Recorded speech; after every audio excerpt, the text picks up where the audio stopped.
Securities and advisory services offered through National Planning Corporation, NPC, member FINRA, SIPC, a registered investment advisor. Barber Financial Group and NPC are separate and unrelated companies. The financial opinions and advice expressed on the preceding program are those of the host and guests. They do not necessarily represent the views of this station, Crawford Broadcasting Company, its staff, management, or sponsors. Angel and Eric, the Experience Pros, weekdays at 10 on KLZ 560. Hi, this is Scott Watley. Join me weekdays from noon to 1 for Haystack Help Radio. We'll help with consumer problems, give you quality business referrals, let you know about the latest scams. About a minute and a half away. Help for seniors. Weekdays, noon to 1 for Haystack Help Radio. Check out our website, haystackhelpradio.com. John Rush here on the next Rush to Reason. Are we in for another high crime era after the response to Ferguson and Baltimore? Michael Barone from the Washington Examiner will join us to discuss traffic and weather updates with Zach Pugh. And of course, we'll take all your calls. That's the next Rush to Reason in the evening rush hour every weekday from 3 to 6 p.m. right here on KLZ 560. This Sunday and every Sunday from 2 to 3 p.m. right here on KLZ 560 AM. Listen to The Wealth Map, the show that helps you map a course to your financial future. On The Wealth Map, we talk about the importance of planning, not just investing, but avoiding costly mistakes and potential financial crises in a way that matches the specific needs of you and your loved ones. Tune in every Sunday right here on KLZ 560 from 2 to 3 p.m. to The Wealth Map, helping you map a course to your financial future. KLZ AM 560, KLZ HD. There we go.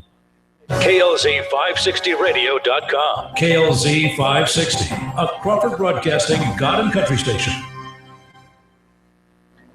It's a mighty fancy automobile. Oh, she's a real road king, all right. 0 to 60 in 7.5. She'll do a quarter mile, 13.40. 390 horsepower. 500 bucks miles.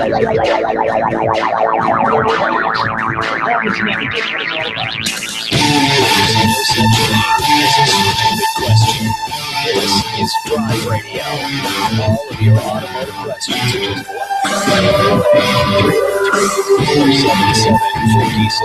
1-303-477-5600. Drive Radio is made possible by the member shops of Colorado Select Auto Care Centers. To find one near you, go to drive-radio.com. Now, Drive Radio on KLZ 560. And it is Drive Radio, 10:01 in the morning on a looks to be a beautiful Saturday morning. I'm not sure if it'll stay that way, but that's right. And this is Dennis Brewster is actually joining us this morning also from Extreme Auto Repair. So good morning, Dennis. Good morning, John. Glad you're here. Yeah. Appreciate it. Spent a little time this week. Yeah. Third time this week. Yeah. Yeah. Plus, it's third time in a row I've been on the show with you. That's right. That's right. Enjoy it. That's okay. Dennis does a great job. We appreciate him coming down, helping us out. Anything you want to talk about, that's what we're here for. John Rush, Dennis Brewster, and Ken Rackley might be joining us this morning. I didn't hear back from him to know for sure if he is, but if he is, we'll make a spot for him. If not, then we'll take care of it either way. No big deal, right, Dennis? That's right. No big deal. All right. So today marks the, Larry told me, is it the 71st 71st anniversary of D-Day is today, June 6, 1944, the largest single-day amphibious invasion of all time. It involved 130,000 ground troops and 195,700 naval personnel. It's a lot of people. A lot of people. It was a big deal 71 years ago. Yep. So if any of you, most of you listening probably weren't involved directly in that, but if any of you remember that or were involved in that, thank you very much. And to those whose families were involved in that, we thank you very much, because a lot of you folks that, a lot of the guys that did things during World War II, especially, greatest generation. Yep. God bless you. Reason for it. Yeah. Yeah. Thank you very much for what you did for us to give us the free, give us the freedoms that we have today. It's very, very much. We thank you very, very much for that. So several topics I want to get into today. One of them is flooded cars. And that's kind of obvious as to why we're going to talk about that. But I read this last week that there will be about 10,000 cars alone coming out of Texas in the very near future. I brushed on this a little bit during the week on Rush to Reason, but 10,000 flood damaged vehicles will be hitting the streets here in the very near future. So we'll give you some tips on what to look for to make sure you do not buy a flood damaged car. Yeah. Because you don't want to. No, you don't. 2 things you don't want: fire, water. Yeah. I've always told my kids, and I was taught this at an early age, and Dennis probably will reiterate this. And sorry for some of you fire department guys that are out there listening, some of you firemen that are listening. But if your car starts on fire, you let it burn to the ground first, and then you call the fire department. Because you don't want that thing back after it's been on fire. I don't care if just the engine caught on fire. You don't want it back. You just let it burn and don't worry about it. That's my motto on a car that's in a fire. I can't agree with you more. Yeah. You never get rid of the smell.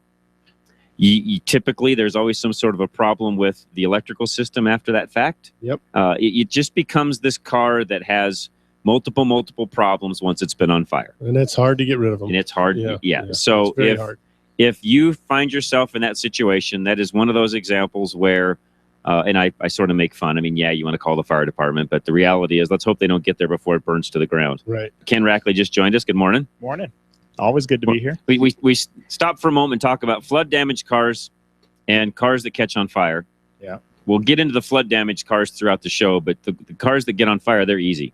Let them burn. Yeah. In fact, if you get a little extra gasoline in the back, no, I didn't say that, did I? You know, we get some of those that are, that we pick up that have been in fire, and you go outside near them, you can they smell stink. them. That's right. Yeah, they stink. That's right. Yeah, you don't want anything. You don't even want to get close to one. So no, you don't. Yeah. No. All right, we need, and I didn't do this before the show today. I should have done this. So we need, between the 5 of us that are now here, 3 of us in studio, Matt, our new producer engineer that's on the other side of the glass, Larry Unger, our producer. Between the 5 of us, we need a question of the day. So before the next break, we'll determine what that is, and during the break, we'll figure it out. We'll give you that question of the day when we come back. But I didn't get one of those done today for some reason. No, I usually do. Yeah, we could talk about it. I almost always have one. So we'll talk during break. We'll get a good topic, for you today. A couple of announcements I want to make. We do have a new member shop up in the Fort Collins area. So we want to give a special warm welcome to Community Auto. They're at 1925 South Timberline Road. Their phone number is 970-484-7556. You can find them on the web at communityautoinc.com. Again, communityautoinc.com. They are now on our Drive Radio website. Just go to drive-radio.com. They're listed right there. Dennis and I went up earlier in the week, met them. Really, really good, super people. Nice people. Great shop. Met the technicians. Got the full tour. It's a woman, Ran. Yep. She's the manager, and like 2 of them. Yeah, sisters. Yeah, 2 sisters that run it basically. And they have a woman service rider, so they do a great job. They do. I mean, it's very clean shop. Very clean, very neat. They've got great systems. Really, really enjoyed being up there. And then the other shop that we've had that joined recently is Keeter's Truck and Auto Repair. They're up in the Boulder area, 6379 Valmont. I spent probably 3 mornings there this past week just trying to help them with some of what they've got going on with their systems and different things and such. And one of my guys that used to work for me is now working for them. And so they are, let's just say that they are stepping it up. They had a really great week, and we got a lot of things accomplished, and they're going to be a really good staple shop for us in the Boulder area, especially those of you that are driving, light duty trucks, medium duty trucks, even heavy trucks. They work on a lot of fleets that have, guys that have delivery trucks, things like that. Diesel? Yeah, big diesel stuff. I mean, they're used to working on some of the big Cummins, Cat, you name it, Detroits, whatever. They'll work on all of that, including all the way down to a lady from, I believe, the radio show popped in one day while I was there driving a Honda Accord. There you go. So they'll do anything and everything. So great facility. Again, they're at 6379 Valmont Road in Boulder. We've got calls coming in. I should have said that earlier. If you want to call us right now. We'll get you right on the phone, 303-477-5600. Call us. We'll get you queued right up. We do have lines open. And as always, they typically build up as the show goes on, as the show progresses. So call us now. We'll get you right on air, 303-477-5600. And if you don't want to talk on the radio, on air, you can always just ask Larry your question behind the screen there, and he'll get you an answer. It's very true. Yeah, you can. Yeah, and that's a great point. You can ask Larry off air, and he does that a lot during the day. On Saturdays, you can actually ask him a question. He'll answer it off air. You can also send us an email. If you don't want to call in, don't have time, don't want to wait on hold, maybe you're out running around, whatever, and you just want to send an email question in, we will also answer that on air, and I typically will answer those back during the week. And you can do that at drive-radio.com or send it directly to us. It actually comes either way, but you can send it to us directly as we're on air to John, John, at drive-radio.com. Then the reason we like you guys to call in and ask these questions on air is because sometimes someone else is sitting there at home going, I'd love to ask this question, but I just don't want to call in. Sure. And it spurs conversation between all of us too. Yeah, exactly right. And a lot of customers or people will call in, listeners will call in about the same thing. You're right. Going, oh yeah, you know what? Oh, I heard you last week. Yeah, Exactly. So I had another article that we'll get into. It comes off of insurance.com. Keep your clunker or buy a new car.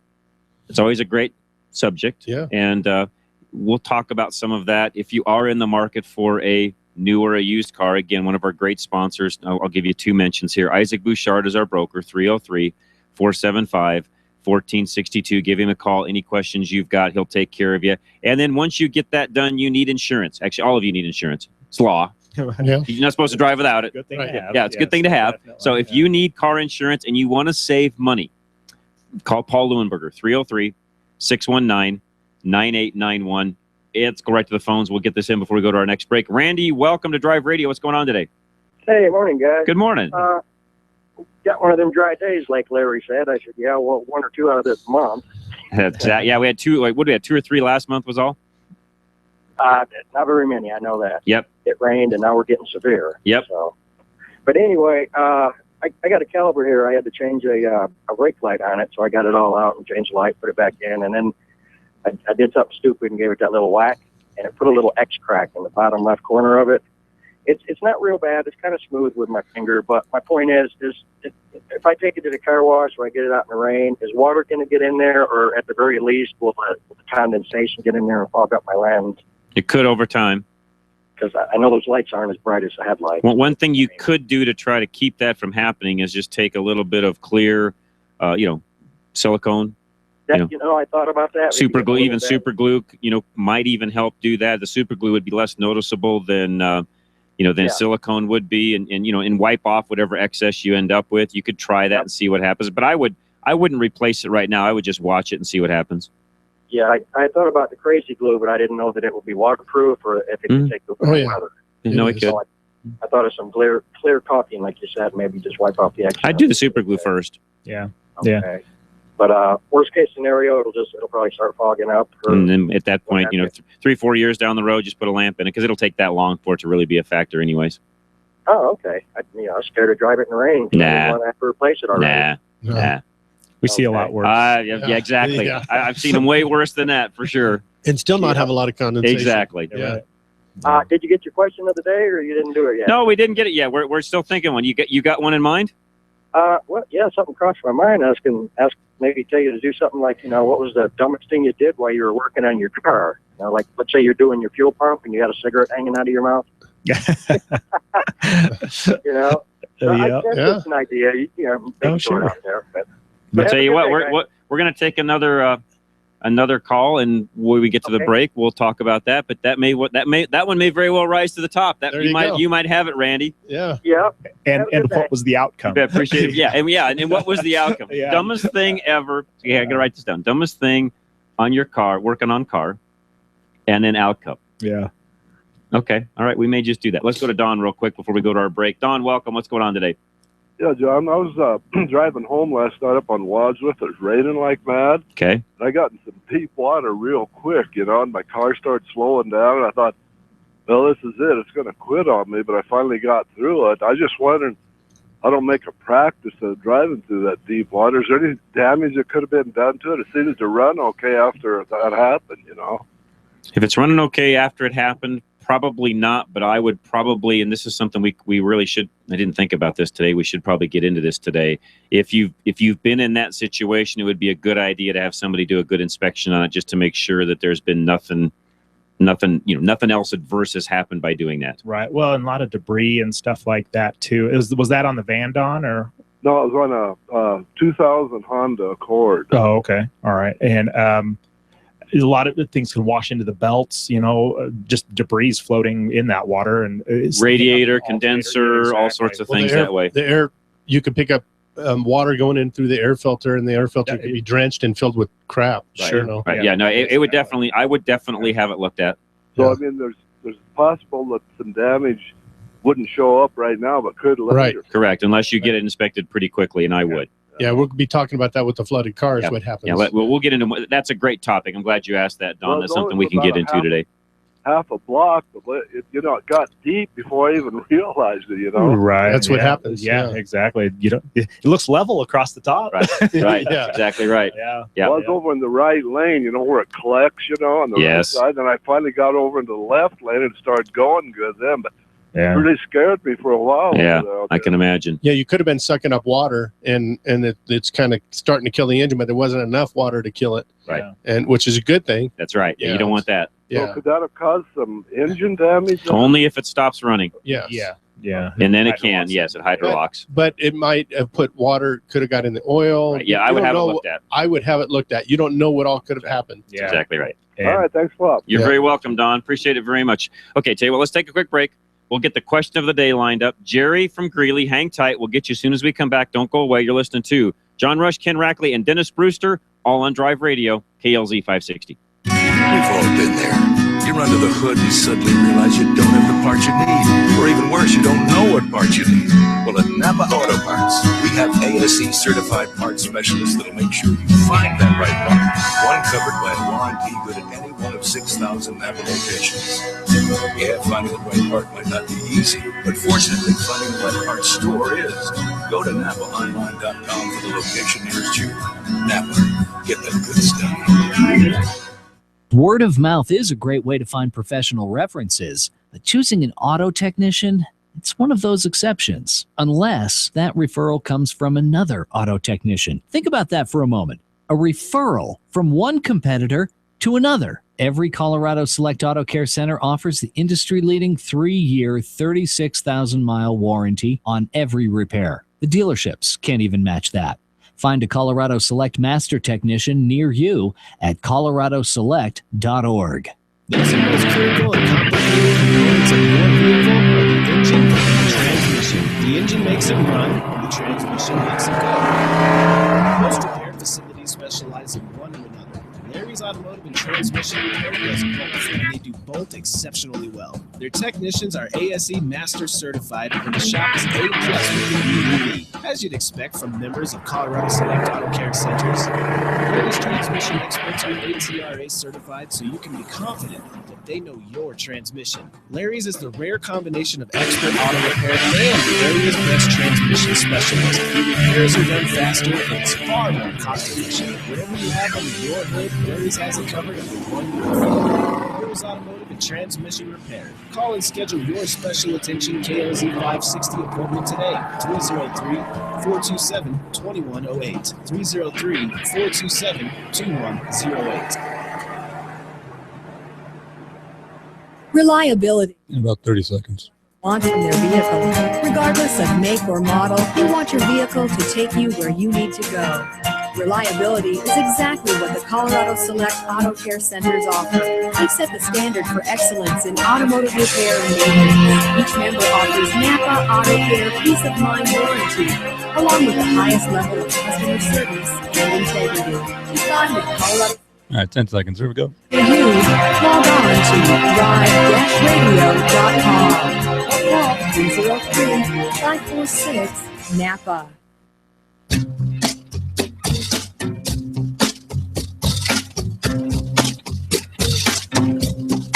Mustang Sally. Yes, you better slow your Mustang down. Especially when there's water outside. Yeah. Better slow it down. That's right. 10:17, 10:18 now in the morning here on Saturday morning.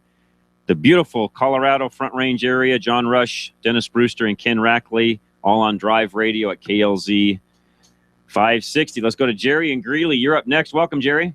Hi. I've got a question about automatic transmission fluid levels. Okay. Well, both what happens when you get high and get low, but my I ran out of ATF on a remote trail in Utah some years ago, and a section of hose on the line to the tranny cooler ruptured, and just wouldn't go anymore. So we had to run into Moab and get a case of ATF and come back and fix the hose and fill it up, and I drove back to Greeley and then changed the fluid again, and I put about 45,000 miles on it since then and haven't had any trouble. But should I be worried about that? No, not at this point. As long as your level's good, I mean, right where it needs to be, that should be fine. It sounds like you fixed it right away, so that's a good thing. I mean, typically what happens on an automatic transmission, if they lose that much fluid that quickly, they just quit sucking up fluid. They won't pump anymore. You can't move. You fix what you need to do, and then back on track. Where you run into more problems is where they're constantly run under level for a length of time. In other words, for months and months and months, you're running, just enough to where it'll still suck up enough fluid off the bottom of the pan to where the transmission will operate, but it's not enough to really cool efficiently and so on. That's where you end up having problems, not in your situation. And when you make a turn, you hear the engine rev up because it doesn't have enough fluid sloshing in it. around inside, so on. Yeah. Then it drops back into gear and slams. And For your situation, you probably had no adverse effects at all. Okay. Well, I was also wondering in general, what is the problem with overfilling the ATF? Typically, it blows out the vent tube, makes a huge mess. It foams actually, Yeah. so Yes. you have air mixed with the fluid as it's circulating. Right. So But you don't want either. You're right. Yeah. I mean, I've never seen anybody. Now, somebody else probably could call in and correct me on this, but you guys can answer this also. I've never seen anyone destroy a transmission by overfilling it. Typically, it ends up just making a big, huge, gigantic mess. Yeah. Yeah. And, I guess I can't say I've seen any destroyed, but I've seen maybe overheated or adverse effects from it. Right, exactly. And maybe that was because it blew so much out. And you're right. Maybe that was that way before the Yep. issue, but yeah, exactly. I mean, either way, it's not good to be high or low, and there's a reason why they require a certain amount of fluid in them. But I don't know that either one of them would, quote unquote, destroy a transmission. I think the biggest concern would be prolonged running of one with not enough fluid in it is probably harder on it than anything. Yeah, it's harder on the seals inside too. Yeah, there's a little more pressure and stuff. Yeah, and it hardens them sometimes because of the heat. Sure. Because the heat's bad for transmissions. Right. Well, and like you said, you were kind of out on a remote trail. I've seen like a stock application on an automatic transmission where even if it is at the proper level, if you're at a steep angle, it can lose pressure and kind of go into neutral. So in that case, maybe a little overfull would be helpful, but I mean, and those guys that are doing that, they make deeper pans and all sorts of modifications. And they do have that deeper help pans for that. Way deeper sumps and everything. Yeah. So in your case, Jerry, I don't think you did anything wrong. Yeah. All right. Well, thank you, gentlemen. You're very welcome, Jerry. Jerry always has great questions when he calls in. I appreciate him so much because his stuff typically applies to everybody out there listening. So I really appreciate, Jerry is always the first one to say, I think I have a dumb question. No, Jerry, you've always got good questions. You always do a good job, and they're typically questions that apply to everybody, lots of other people. Yeah, exactly. Yeah, and that situation where he had, if you have a transmission hose that blows right away, that's kind of good because then it will stall the tranny. Yeah, right. Yeah, the tranny will not be working, and then now you got a good situation where you can fix it right away. Yeah. All right. So we talked through the break, and right now there is a man with a rifle who has been shot after a high-speed chase on I-70 near Strasburg. So if you're out towards Strasburg, probably should just avoid that area right now. That would be my guess. That's just an update I just got on my Apple Watch, by the way. So it actually works really well when you're on the radio. Breaking news. Hey, I don't look at anything; it just pops up and it doesn't bother me on my other screen, and it works out really, really well. That's news for free. It's news for free. That's right. But it's driving news. Yes, it's about a car. That's right. So, question of the day, we'll go with Randy's. Dumbest thing you ever did while working on your car, and what was the result? That's a good question. Yeah. What's the dumbest thing you've ever done? So we've got a caller on the phone right now. We'll take him first. And then if you want to add to that, what's the dumbest thing you've ever done while working on your car? We'll go around the room and kind of see how that works I don't think internally. That's fair. Yeah, it is. I don't think it's fair. Yes, it's fair. No, I don't think we need our yeah. We work on a lot of cars. Yeah, that's unfair. Yeah. All right, let's go to John, who's up next. John, welcome. Hi, how you guys? Doing great, John. Thanks for calling us. Hey, my daughter has a 96 Dodge V3500 conversion van, Okay. and she just recently got it. It's got 200,000 miles on it. She drove it from New York to Denver, and along the way, she's using like 2 quarts of oil every 300 miles. That's a lot. That's a ton. And I drove it around when she got here a little bit, and I thought for sure I'd see a massive puddle under the car or a blue smoke trail following her, and I don't see either. So I'm a little stumped on where to start. You won't see as much blue anymore as you used to because the catalytic converters work pretty well at cleaning that up. But that kind of oil consumption, Should have seen something though. Yeah. Now, when you crawl underneath, can you see any leaks? And maybe it's a combination of the two. Maybe it's using oil and also leaking some oil. Do you see anything underneath at all when you crawl underneath it that's leaking? Well, the fact that it's a 96, it's got a lot of grime underneath it already. So Okay. I probably have to give it a good cleaning to actually. Yeah, because I that'd be looked the and I that'd be the couldn't see first anything step. obvious. Okay, so give it a good cleaning. Yep. And Yep. okay, now somebody said that those Dodge motors had something about a plenum gasket in the intake that could leak. Is that a possibility for that one? On a 96, I don't remember any of the 96s being that big of a problem. This is a 318 in that. I don't. Well, this I is should a say 5.9 liter. it's a 5, so it's 360. Okay, I don't remember. I don't remember on a 96 that being a huge problem in 96. But that's been 20 years ago now, so don't quote me on that. Yeah. There's a lot of things it could be, to be honest with you, because it could be leaking internally. Because one of the things that came to mind was, even a head gasket wouldn't do that. No, because usually a head gasket would. Oil consumption is either crankcase ventilation, burning it through rings, valve guides, something along those lines, or the combination of both of those, or leaking. Yeah. Usually, 2 quarts in 300 miles. That's a lot. That's a lot. It means it's a quart every 150 miles. Evidence of it somewhere. There's got to be. Yeah. So let me ask you this. So you said crankcase ventilation. I didn't even think about that. What can I check in that regard? The PVC system, just to make sure it's not sucking it back in and just burning it as Take you the go. PCV valve and just open it up. Just take the hose Pretty much off. the valve? Yep. Yeah. See if the valves or for that matter, as cheap as they are, put a new one in it. Yeah. Yeah, I'll just do that. They're They like only $3. cost $7-8. Just go put a new one in it. And you know what I would do is I would pull the plugs and look at the plugs and Good see if idea, you got too. oil on them. Yeah, it's a great idea. See if what's happening with the plug. You'll see corrosion built up on it. If it's burning a lot of oil, you'll see a lot of fouling on the plug itself in regards to oil, not gas fouling, but oil fouling. And what Dennis means is you'll literally see like a carbon caked up buildup on the plug itself. You'll know it's burning oil if it is, in fact.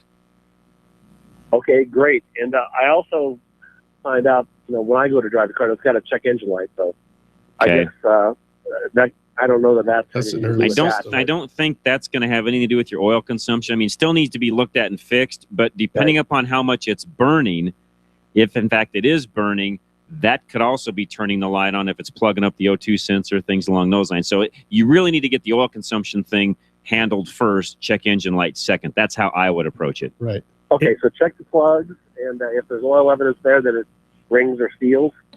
Yeah, and Well, if it's got oil in the plugs, it means it's burning oil. Right. And then you got to determine where is it coming from. And the next step on there would be check the ventilation system, compression test, leak down test. Both of those will tell you where actually are you losing the seal, quote unquote, inside the engine, the internal engine seal that thereby allows the oil to come through. That could be the plenum gasket. That could be the intake manifold. It could be the. Could be a valve guide. Could be a ring. Could be anything. Yeah.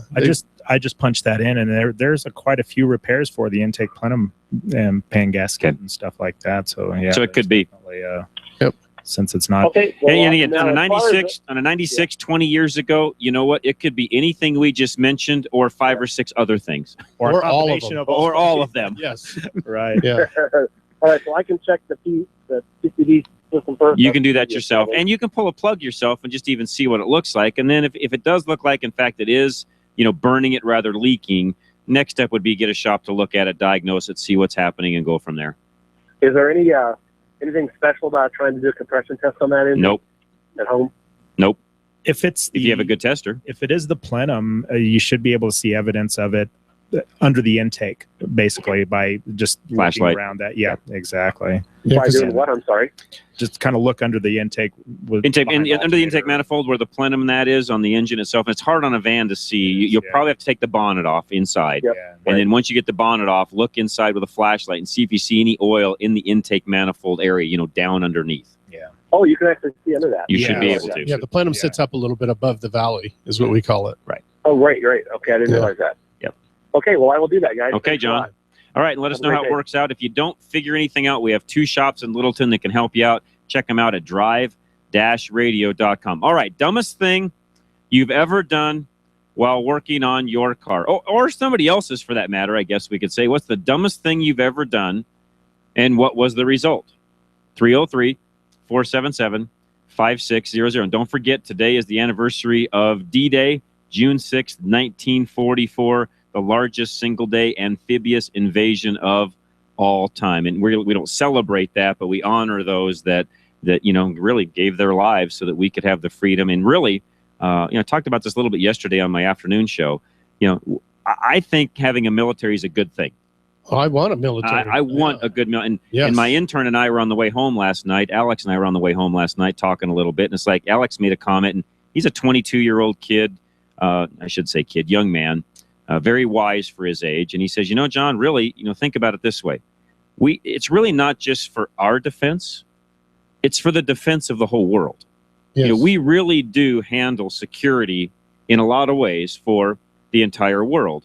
And he's exactly right. And D-Day is an example of exactly what he was talking about yesterday. Yes. So there you go. We didn't have to go there. Nope, exactly. So again, give us a call, 303-477-5600. John Rush, Ken Rackley, Dennis Brewster. We'll be right back here on Drive Radio, KLZ 560. We breathe dirty air every day, and believe it or not, the air you breathe inside your vehicle can be even more polluted than the air outside. Thankfully, many of the vehicles sold today are equipped with a cabin air filter to help keep the air inside your car clean. If you are driving a car with a dirty or clogged cabin air filter, not only are you breathing dirty air, but it also puts a strain on your car's HVAC system, decreasing its performance and longevity. K&N, the inventor of washable automotive air filters, has applied its decades of high-flow, washable air filter design to cabin air filters for cars and trucks. These robust filters clean and freshen the air coming into your car's interior and are electrostatically charged to hold dust and dirt. They feature a pleated filter media that helps capture most mold, mildew, fungus, spores, bacteria, germs, pollen, and other allergens, while still allowing a high volume of airflow. They are strengthened by a custom design frame for a great fit and years of use. Best of all, K&N cabin air filters are washable and clean up easy with the K&N Refresher Cabin Air Filter Cleaning Kit. They typically only need cleaning every 12 to 15,000 miles or once a year, but you can wash them more often if you'd like, and K&N backs them up with a 10-year, 100,000-mile limited warranty. They come with easy-to-follow installation instructions so you can easily replace your old filter, usually in 5 to 10 minutes. Keep the air inside your car clean and fresh without continually burying and throwing away disposable filters. Find the K&N washable cabin air filter for your car or truck at knfilters.com. That's knfilters.com.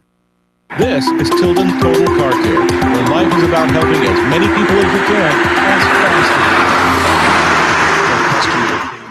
Single mom, her car was fuel checked by her son, and he just destroyed the front end of this poor car. It's the only car in the family. She's out $1,725 was the original estimate.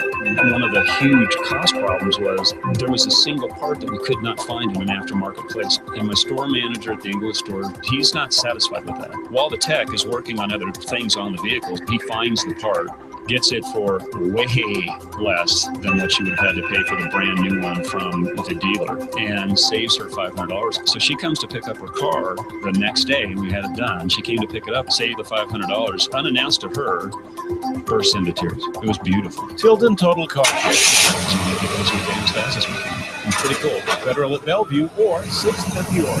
Tilden Total Car Care. Cleaning out the garage and cleaning up the yard means spring cleaning. Don't forget to clean up your car. Arvada West Auto sees a need in vehicles for spring maintenance after a cold, snowy winter takes its toll on your vehicle. We want to help you keep safe and your car running smoothly. Our ASE certified technicians are experts at what they do. Ask us about our 3-year, 36,000-mile warranty. Let us and the power of Napa Auto Care keep you on the road. Call Arvada West Auto 303-422-1065. Stop by 11752 West 64th Avenue or visit us on the web at ArvadaWestAutoandTruck.com. Wherever. About 30 seconds. See you soon. At Napa, we're always trying to make the great parts we sell even better. From the bacteria-killing surface on our cabin air filters to our revolutionary new adaptive one brakes.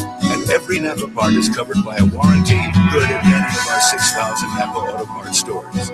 Yeah, maybe you don't get this at your average auto parts store, but we've spent the last 80 years making sure we're anything but average. Go to NapaOnline.com for a location nearest you.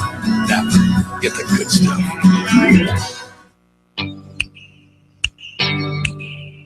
Here they come again. Catch us if you can. Time to get a move on.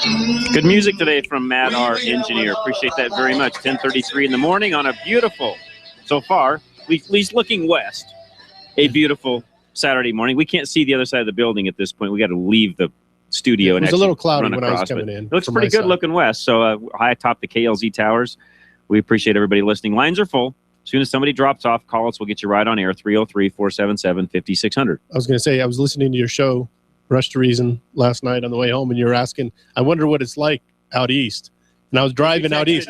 Yeah, I texted you. It was sunny on the way home. Unbelievable. At 5:30. And then it clouded up again later. Yeah. Oh, yeah. And then we got hammered. some rain. That's right. Yeah. All right. Let's go to Mike, who's up next in Kiowa. Mike, welcome. Thanks. How you doing, sir? Oh, I can't complain. Great. You were asking about the dumbest things you ever did working on a car. Let's hear it. And, well, I think the dumbest thing was I bought a 1996 Ford Explorer that needed work, and it just went downhill from there.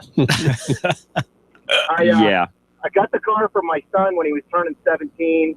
We bought it for $2,000. Didn't think it was, needed that much work. It had a bad synchronization module, which is what they put in place of where the distributor was behind the intake manifold. Right. We had to take it apart 3 times to finally get to where that thing was to get it out. Oh, man. Replaced the sync module, no big deal. Then when we were reassembling it, we realized we're missing 1 bolt from the coil pack. Oh, no. We didn't put any rads down inside the intake manifold. Oh, no. Yeah, and then we found it after we started. It ran great for about 15 seconds, and then it started chugging, so we shut it down. Oh, no. Oh, that's yeah. the sound from hell. Oh, yeah. And it was literally 56, so it had those big cans in it the size of a coffee can. Yeah. And we pulled the heads off and saw all the scoring. Luckily, it didn't score the cylinder wall, didn't bend the valve. I sent it to a buddy of mine who owned a head shop, and he gave me the bad news. He said that V6 tended to warp the heads in the engine simultaneously because they took so much steel to make it as big a displacement as they did. So he decked the head for me, but told me I'd probably have to pull both heads and the engine and deck the whole thing. Great. And after spending $2,000 on the vehicle, about $100 in parts, $500 to get the head decked, and it still didn't run right. We looked at my wife, she looked at me, and we said, "That's it, we're done." So we ended up donating it and getting $500 back. Tank it, and off you go. Yeah. That's too bad. Yeah, that's a pretty good story. Yeah, big lesson there. Yeah. Keep track of everything. Yeah, well, and that's why, for a little tip for some of you do-it-yourselfers, that's why now, and I don't know when they came up with this, years and years ago, we now have magnetic trays that technicians use where when you actually take everything out, you lay everything in a magnetic tray, thereby, even if a thing gets knocked over, everything stays in that magnetic tray. You don't lose all your parts and so on. And it's an easy way to keep track of stuff. Yeah. Well, I've actually got one of those. The problem is those bolts were aluminum. That didn't help you then. Nah. Yep, that doesn't help.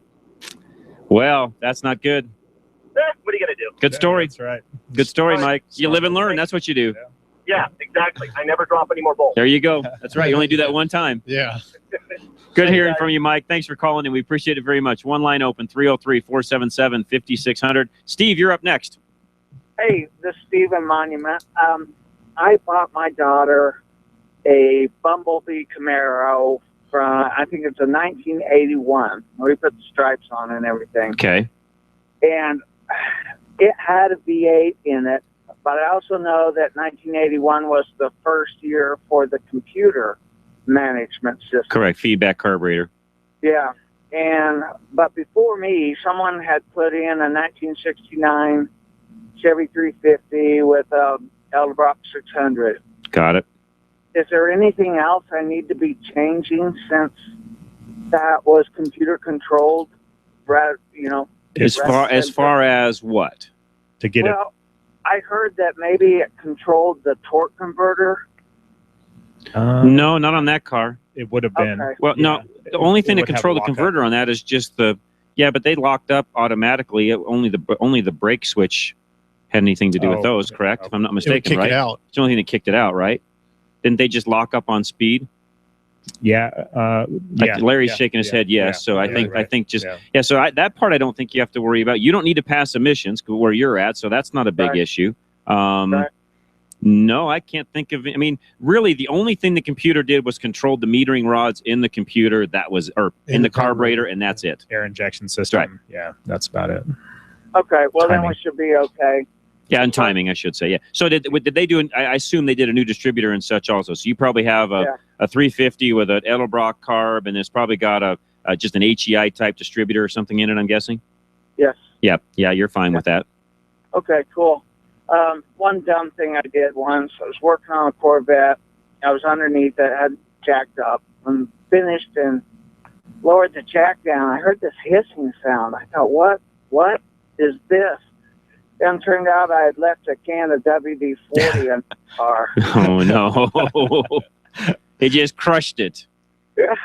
It actually, the car, it was in a fiberglass part. It didn't break or anything, but yeah, it was just hissing away. Well, needless to say, that particular item that you've done, I think I have too at one time or another. Oh, yeah, exactly. That's fairly common, actually. We do that all the time. Yeah, exactly. Yeah, that happens. Set it in your toolbox, put something else on. Yeah, it's right. That's right. Okay. All right. Thanks, guys. You're very welcome, Steve. Good phone call. Let's go to Ken is next. Ken, welcome to Drive Radio. What's going on today? Hey, thanks. First-time caller, and I don't do much with engines or repairs, but every few months when I go to the car wash, the self-car wash, and do my own washing. All right. I open the hood and I spray not the high pressure, but the low pressure on my motor all over. And I did see something in the manual about covering certain parts. Well, when you do that, but I never do. I have a 2010 Ford Ranger, and I never do cover anything, but I've never had any trouble. It starts right up afterwards. And I just wonder if there is a problem with doing that maybe over time it will cause some damage. It doesn't seem to. What vehicle is it, first of all, Ken? It's a 2010 Ranger. Oh, 10 Ranger. Okay. Yeah. And you're washing it. How often are you washing it under the hood? Maybe once every 3-4 months. I'd probably lengthen that out to about once a year. You just don't need to do it that often.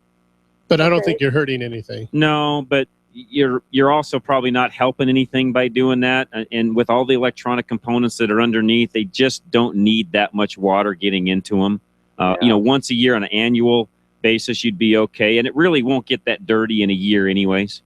Okay, I've understood that if you take it to a shop, that steam cleaning is the best way to go. Is that right? If you need that. I mean, if you don't have oil leaks and stuff like that, and usually what we do is we raise them up because the oil leaks are underneath, not on top. Right. Nowadays. So yeah, and the shop can do it professionally, right, to where we know what to cover and what to watch out for. But what you're doing, I agree with John. You don't need to do it as much, but I don't think at this point you probably have not heard anything. But if you keep going, you could. So I would recommend that you just back it down to about a year, because there's not a lot of dust that's going to happen. No. It's just mainly going to be like a light dust and stuff on top. In late model vehicles, they're so sealed up now. There's just not as much oil leakage, and there's just not that much that's going to get underneath there, other than just some dust and debris and things like that. But really, even the engine compartments that way are sealed up tight enough that you just don't get a ton under them. It's underneath that we'd have the oil leaks. And we could do those. Yeah, the biggest issue is like spark plug wells and stuff like that. I mean, a little bit can get in there over time, and just and if you're constantly doing it, it can build up. It can have an effect. That's right. Certain sensors on top of the engine and things can just allow a little bit of moisture that sure doesn't help them out. Okay, gotcha. Thanks, fellas. You're very welcome. Appreciate the phone call. Let's get one more in before we go to break. And we're also asking the question, what's the worst thing you ever did while working on your car, and what was the result? 303-477-5600. Bill, you're up next. Hey, how's it going? Doing well. First, I'll throw a statement out, then I'll tell you the worst thing. Okay. And then I'll throw a question at you. Sounds good.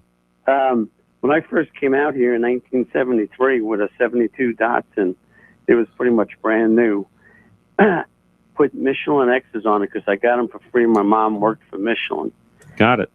Never rotated them once. 65,000 miles. Wow. That's good. Never, nothing. Not one. What Datsun? What's that? Like a 210 or something? What was the model? 510. 510. Oh, good cars, yeah. Yeah, it was. It was a great car. Yeah. The paint was terrible. And, yeah. You know, the rust. I was going to say, probably rusted in about 10 minutes. The stupidest thing, before the Datsun 510, I probably just got my driver's license, whatever, and I had the jumper car. I don't remember which one it was. And I jumped it off my mom's car. Okay, got it started, disconnected the cable on the car. I started, and for some reason, I touched the two cables together. That's not good. Yeah, it blew up the battery in my face. Yeah, that's not good at all. Oh, So that's probably the stupidest thing. I could probably think of a bunch. I think we all could. Yeah.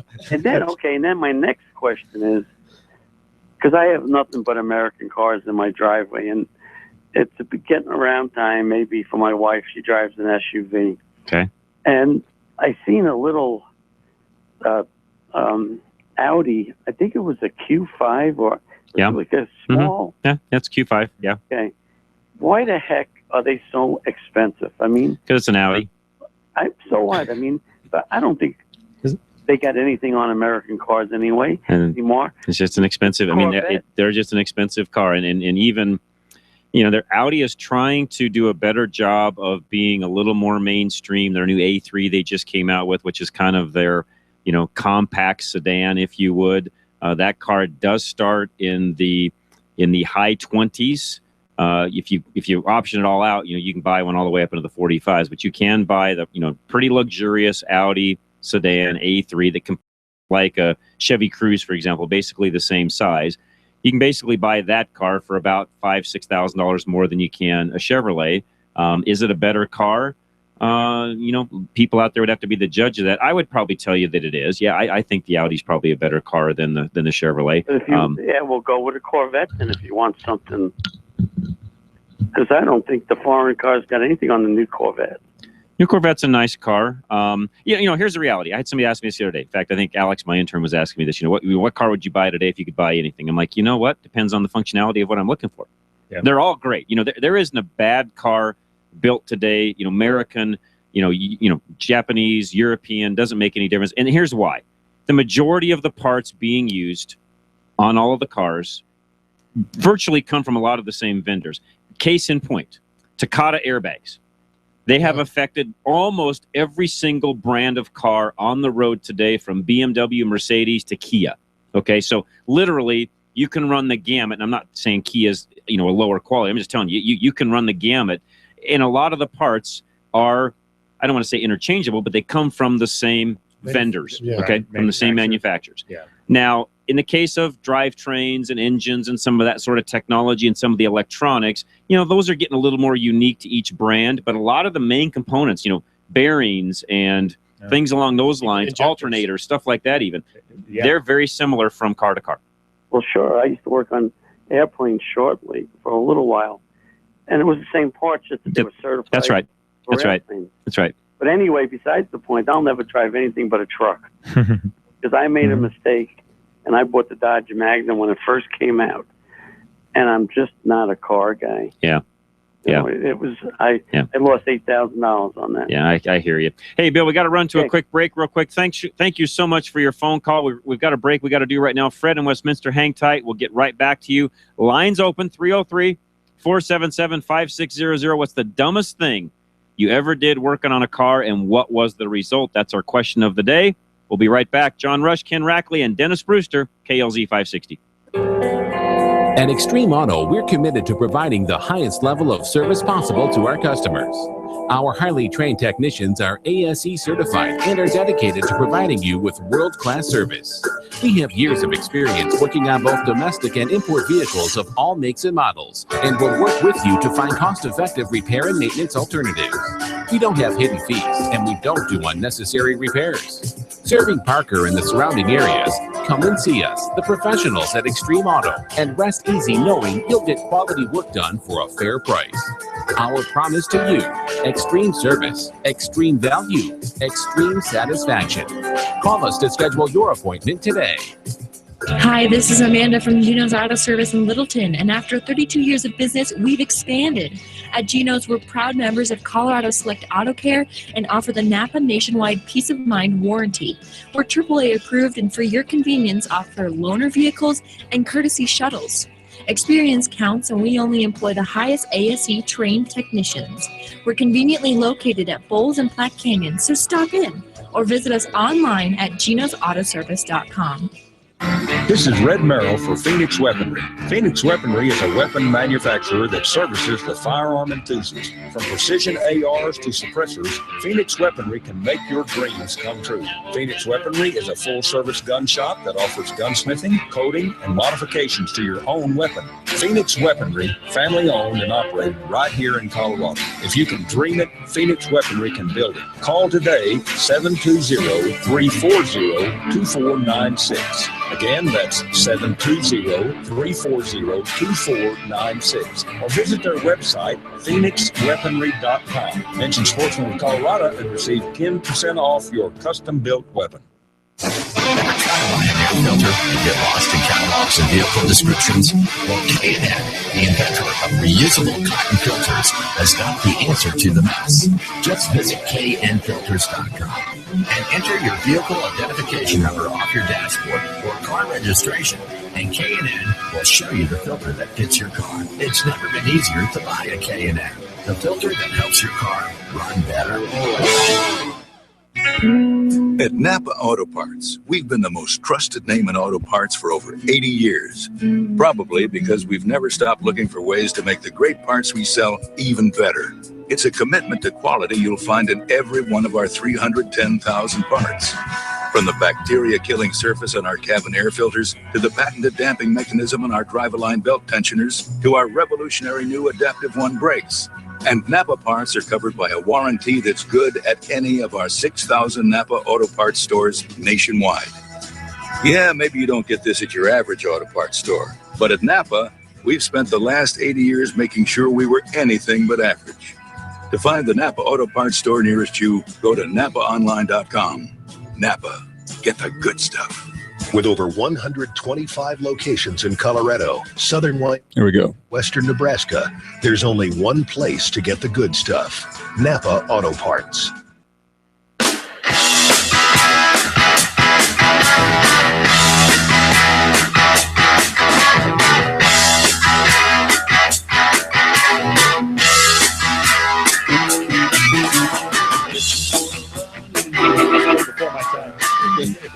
Now, our time, I think.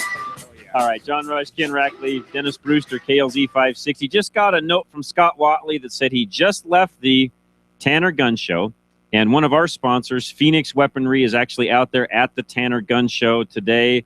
They're normally at 1840 Skyway Drive up in Longmont, but today they're actually out at the Tanner Gun Show. You can call them at 720-340-2496. Great sponsor of Drive Radio. Check them out. Make sure you tell them that you heard them on Drive Radio, and they've got some great, it's full gunsmithing, plus they'll build you a full custom AR-15 starting at as little as $900. It's a pretty good deal. Right. It's tough to buy an AR-15 for $900. Custom AR-15 for $900. You pay that for an off-brand one. Right. Even a Colt's, $1,100-$1,200 depending upon which Colt you buy. And Ken and I were talking, and we figured that we're going to be exempt from this. Oh, you think so? Yeah, well, that's what you think. That's what you think. Fred, you're up next. What's going on today? Oh, hi, guys. I got a 1995 Buick the Sabre Custom 3800 engine. Okay. Just turned over 101,000 miles. Okay. And for the last several months, I've been having a problem where it's got a miss in it, and it's very it's random, and it kind of comes and goes. I can't seem to define exactly if there's any kind of conditions that make it worse, other than possibly when it's got a full tank, it seems to be a little less frequent.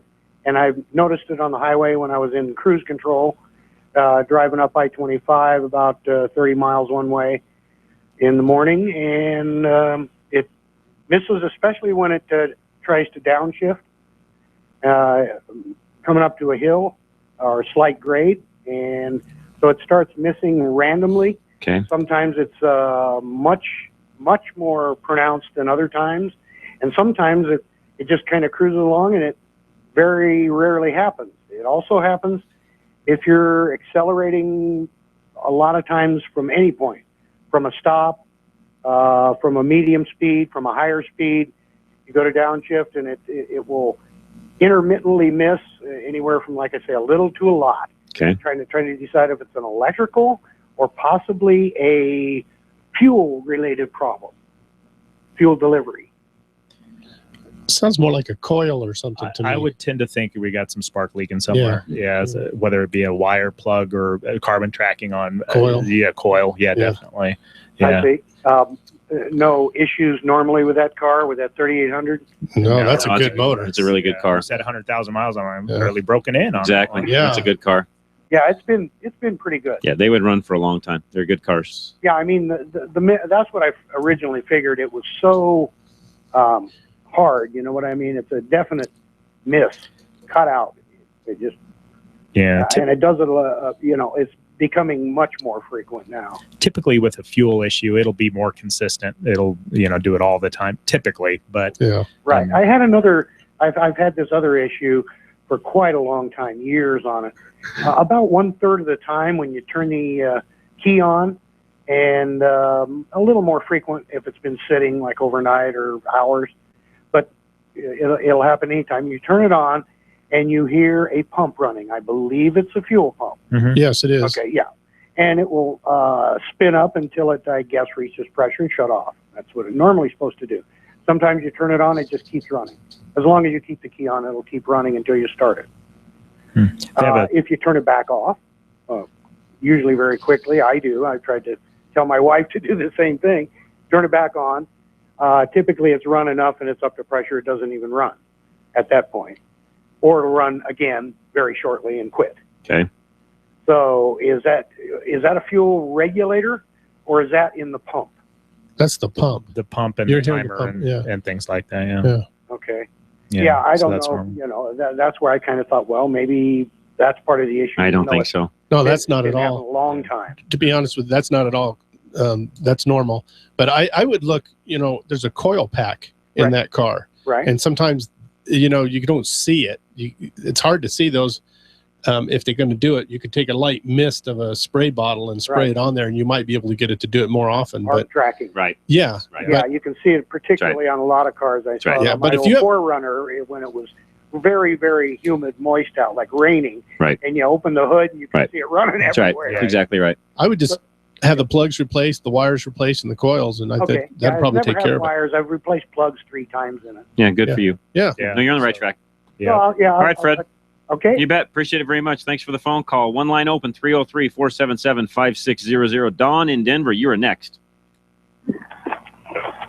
Hello. I have a story about one of my experiences on my vehicles. Okay. I had a 75 Dodge pickup, and I was upgrading it, put a Excel Super Coil in it. Yeah. And a broken ballast resistor, so I bypassed that. My old Chevys and Fords never needed a ballast resistor in the firewall, and it ended up breaking the coil, splitting the coils, and started backfiring, and it ended up blowing out the mufflers, which ended up melting the gas tank. So when I was filling it up, all the gas made a big old puddle underneath the truck, and my wife was with me, and we were in a tough situation at that moment. So I guess so. The worst Yeah, things I've done. for sure. Yeah, that's a good story. Yeah. Yep. All right, Don, appreciate the phone call. Let's take one more call before we go to the top of the hour. We'll get the lines cleared off. We'll take some more calls in hour number 2. Pogie, what's going on? One more oil question. Sure. Okay, this is about a motorcycle. Okay. And it's a BMW motorcycle, and probably not important to you what it is, but here's the situation, is that the owner's manual states that the oil change interval should be 6,000 miles. Okay. And this is not for synthetic, but just any oil Got that it. you use. Got it. But all the old timers, and I bought this used, and the guys insist on the old 3,000. Now this is air cooled, but also the exhaust valves are oil cooled. Okay. And I'm got Castrol Edge. It's a full synthetic. Got it. 550. The heavy one in Right. there. Do you see any reason not to go 6,000? How many miles a year do you think you're going to ride? Oh, I don't know, between 5,000 and 10,000. Okay. If you're putting that many miles on it, which means most of those are highway miles, I see no problem going 6,000 miles on it. Okay. If you were doing, 6,000 city miles and it was taking you an entire year to get there, then I would just say, you just do your annual oil changes, do every spring change oil and you'd be set. But for what you're doing and the fact you're doing that many miles on it, yeah, I wouldn't worry about going 6,000 miles on it. And that one does have a media filter in it, right? An oil filter. Oh, for sure. Yeah. Okay. Yeah, you're fine. Yeah. Yep. Yeah, and you have no choice but to use the quality BMW filters. Right. Right. Yeah. So- I wouldn't worry about it. You'd be fine with that. If you're using full synthetic, you'd be fine with it. Okay, and maybe I could even go a little more on a full synthetic. You may very well be able to. So, Pogie, with that, we got to run. We got a hard break that I do not control. So with that, we're going to take a quick break. Hour number 2 coming up next. Get the lines lit up, 303-477-5600. You're listening to Drive Radio. John Rush, Ken Rackley, and Dennis Brewster right here on KLZ 560.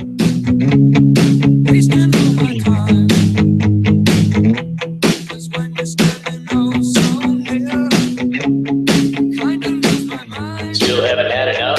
Go to drive-radio.com. Email your questions and comments. Download previous programs and find lots of useful information, including your nearest Colorado Select Auto Care Center. That's drive-radio.com. Thanks for listening to Drive Radio, sponsored by the member shops of Colorado Select Auto Care Centers on KLZ 560.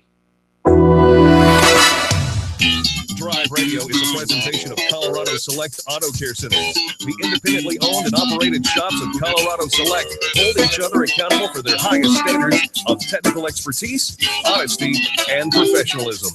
They all understand that choosing a mechanic is risky business. So Colorado Select was created by this exclusive group of like-minded professionals who are dedicated to raising the level of consumer confidence in Colorado's auto repair industry. Schedule your next oil change at any of the Colorado Select Auto Care Centers heard on Drive Radio, and you'll immediately see the difference. For the complete list of all the member shops in the state, visit drive-radio.com.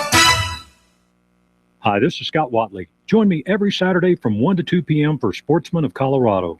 We offer a variety of hunting and fishing experts, outfitters, guns and ammo, and archery specialists. We'll also keep you informed of techniques, products, gear, and conservation news. That's Sportsman of Colorado, Saturdays, 1 to 2 p.m., right here on KLZ 560. This is Kim Evans with Lawford Solutions. Join me and Scott Watley every Saturday from 4 to 4:30 p.m. for information pertaining to seniors and their families on Seniors on the Move Radio, KLZ 560. KLZ AM 560, KLZ HD Denver. Listen live at KLZ560radio.com. KLZ 560, a Crawford Broadcasting God and Country station.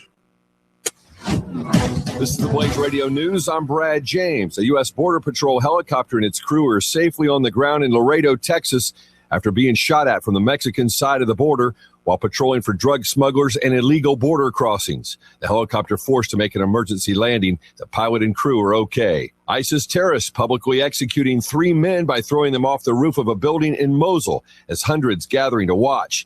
The condemned men were held by their feet and dropped head first. ISIS releasing pictures of the men blindfolded and tossed head first off the building because the terrorists say they were gay. A crowd of spectators, including children, gathering to watch. Hackers based in China are believed to be behind the massive data breach that could have compromised the personal information of at least 4 million current and former federal employees. Republican Senator Susan Collins of Maine, a member of the Senate Intelligence Committee, telling the AP that investigators suspect the cyber attack was carried out by the Chinese. Ohio's Republican Governor John Kasich considering running for president. Well, we're in the process of assessing internally. We're a very disciplined group of people, and we don't want to do something if we don't think we can win. Governor Kasich saying recently he expected former Florida Governor Jeb Bush, who's raised a huge amount of campaign funds, to be a clear frontrunner. But so far, that's not the case. I said he had more money than Wells Fargo has. No, I'm talking about the level of enthusiasm. And look, he's a good guy. I'm just making an observation. I was really expecting, a giant lead in polls and all that. Just hasn't happened. That doesn't mean it won't happen in the future, but my assessment right now is that this field is wide open. Kasich speaking on Fox and Friends. Bagpipes playing while the flag-draped casket of Beau Biden being carried into the large Catholic church. This hour, President Obama delivering the eulogy for Vice President Joe Biden's son, Beau, during a memorial mass in Delaware. Biden dying last weekend after a long battle with brain cancer. He was 46 years old. He was an Iraq war veteran and former state attorney general of Delaware. This is news on the Blaze Radio Network. The Blaze Radio News on KLZ 560 Denver. Freedom 560 with Ken Clark. Now at a new time, 1 to 3 p.m. on KLZ 560. It's a mighty fancy automobile. Oh, she's a real road king, all right. 0 to 60 in 7.5. She'll do a quarter mile, 13.40. 390 horsepower. 500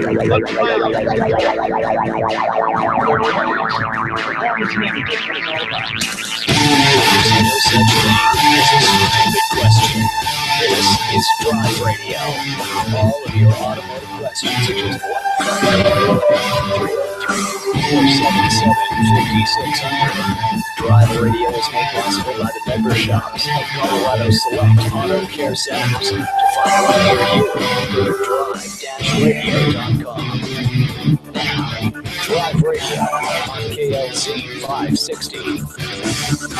And it is Drive Radio, hour number 2, 11:05 on a Saturday morning. Unless it's Sunday and you're listening, well, it's still 11:05 on a Saturday morning for us, but you'll be listening at noon on Sunday, so it would be 12:05 roughly on Sunday if you're listening. So if it is Sunday and you're listening, thank you, but you can't call in. You have to do that on Saturdays. You can still email us, john@drive-radio.com. Send us an email, and I'll get your questions answered. I even do that on Sundays. That's not a problem. I don't mind doing that one bit. So if you are listening on Sunday and you want to ask a question, feel free. We'll take care of it that way.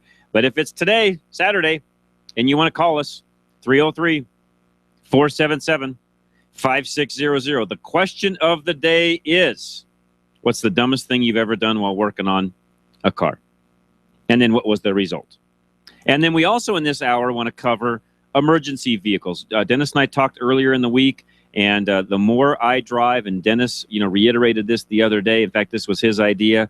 The more we all drive, the more I see people not really understanding what they need to do when it comes to emergency vehicles. And that happened because we were on the road and we were at a stoplight, and the car next to us stopped about 4 lengths before he got up there.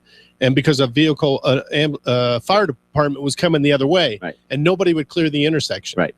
You have to clear the intersection when they're coming up on you. So if you're sitting in a stoplight and you see an emergency vehicle coming up behind you, you need to get out of the way. Right. You have every right. You will not get a ticket, but you got to be careful and you got to watch everybody else. If, for example, if it's a red light, and especially if it's, typically it will be all red because they typically have devices. And some of you that are out there listening that are in the first responder end of things, fire, police, and so on, if you want to call in and chime in, yes, feel free, because I know a lot of you have strong opinions of this. You know the phone number, 303-477-5600. But to Dennis's point, even if you're at an intersection and it's all blocked, and there's no way the fire truck or the ambulance or the policeman is going to get through the intersection, you have full authority at that point to move through the intersection or over off to the side of the intersection or whatever you need to do to get out of the way. Just don't go in the middle of the intersection and stop. Right. Clear it. Get out of the way. Get out of the way, go about 20 feet past it, and get over on the right. But here's another rule that most people don't seem to understand nowadays. If you are driving down a divided highway, in other words, there's a median between you and the other side of the street. I don't care if it's just a city street. If there's a median going down the middle, you do not have to pull over to the side of the road if it's coming against you. Right. And please don't look to see what it's doing, in a sense. Be aware of it.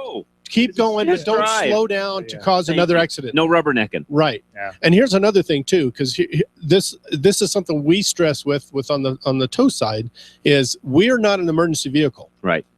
If a tow truck's coming upon you, the best thing to do is we have people that block us and won't let us up to the intersection or to the accident. And what happens is that delays the time the car's going to get moved or for you to move. Which delays and you will get a ticket. You will get a ticket because they have given out tickets for people. Get out of the way, in other words. Yeah, and if you don't have your proper insurance, driver's license, you're going to get arrested. Get nailed. Yeah. All right, let's go to Randy. First call of the second hour. Randy, welcome. Looks like Ken. Sorry, Ken, welcome. What's going on? Nope, it's Randy, John. Oh, it is Randy. Okay, well, switch from Randy to Ken, but Randy works for me. How you doing, Randy? Good, John. Thanks, guys. I got a question. My 2007 GMC Sierra 1500 limited slip. Is it still red? That was a 95. It's the 07, the silver one. Okay, got it. Okay. And it got the new body style GMC. Got it. I want to change out the rear differential fluid and the front. Okay. What you get online and people say you should use the GM only fluid? No, the GM doesn't build their own fluid anyways. Just make sure you're using the proper weight, full synthetic. Synthetic 7590. That's right. Yeah. And you can buy that from Napa, Valvoline. I don't care what brand you use. My opinion on gear oil is not, I shouldn't say this in this regard because engine oil is kind of the same way anymore. But when it comes to gear oil especially, I don't care who you buy it from. As long as it meets the specs, I don't care what brand is on the bottle. Because I was reading on the online, and somebody even called Mobile One, and the tech support Mobile One said no, our gear oil doesn't meet GM specs. It has to meet the spec, but to my knowledge, there are fluids out there that does meet that spec. You just got to make sure you're crossing it over and using the right fluid. Especially on an 07, that truck's 10 years, almost, 9 years old now. There's plenty of fluid on the market in the aftermarket to put in that truck. Yeah, I think I ran Mobile One full synthetic in the rear. Is the front different because it doesn't have the limited slip in the front? You just got to make sure you run I think it's the same front and rear, and you need to run the additive for the limited slip in the rear, no matter what fluid you run. Yeah. And I would use the GM additive. I am a big one on that. Yeah. If you've got a Ford deposit traction, you've got a GM, whatever, run their specific brand of additive. So you do have to run that. You do have to run an additive. The additive, but you can run the other. You can run, whatever Mobile makes for that truck that's equivalent, and the GM additive, because you have to have the additive for the clutch packs in the limited slip diff. And you actually don't really have a limited slip. You have what they call a governor lock, which is really different than a limited slip, because yours actually does lock up solid once the slippage gets to a certain percentage. Okay, last time I changed it, I just put the Mobile One full synthetic. I think I put the 7590. Okay, and 7590 I think is okay. I can't remember if it's 7590 or 75120. Ken's actually looking 7590, but you do need to run the additive. Yes. And I didn't do that last You need to. Okay. It'll make a difference. Yeah. Well, one of the many dumb things I did in college, I had a 2002 BMW, and I changed the oil. I was in a hurry, and it was on my dad's blacktop driveway, kind of on a hill. I changed the filter, drained the oil, changed the filter, and was in a hurry, poured 5 quarts of oil in the engine, left the hood up so I could check the dipstick, went in, got all cleaned up, changed, came out, checked the dipstick, and it was dry.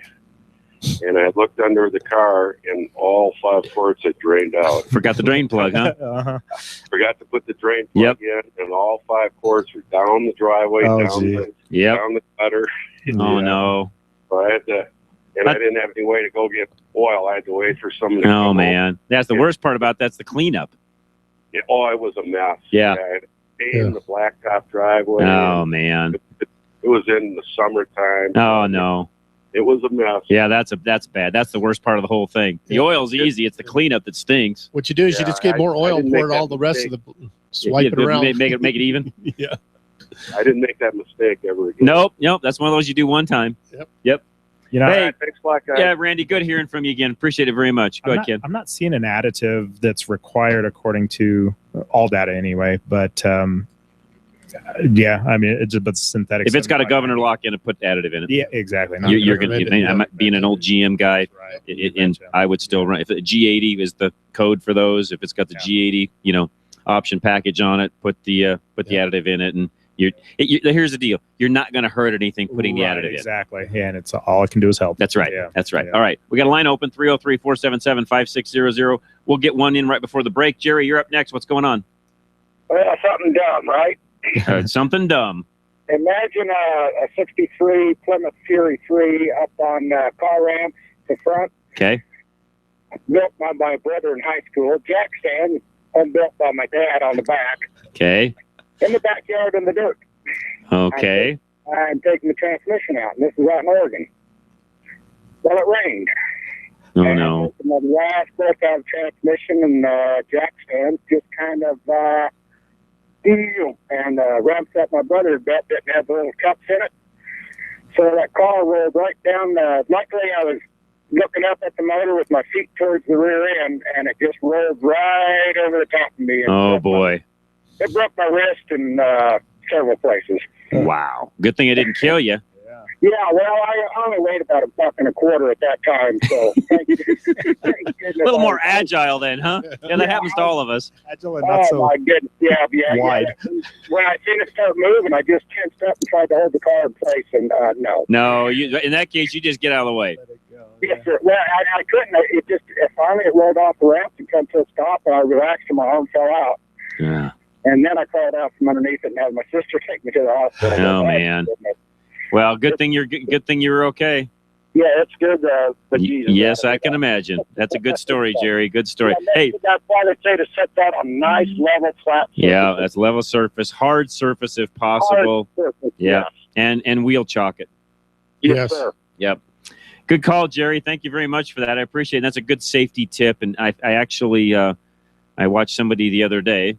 And I will have to say, I won't say where this was, but I was at a shop the other day watching somebody work on a vehicle with a jack under it with no jack stands.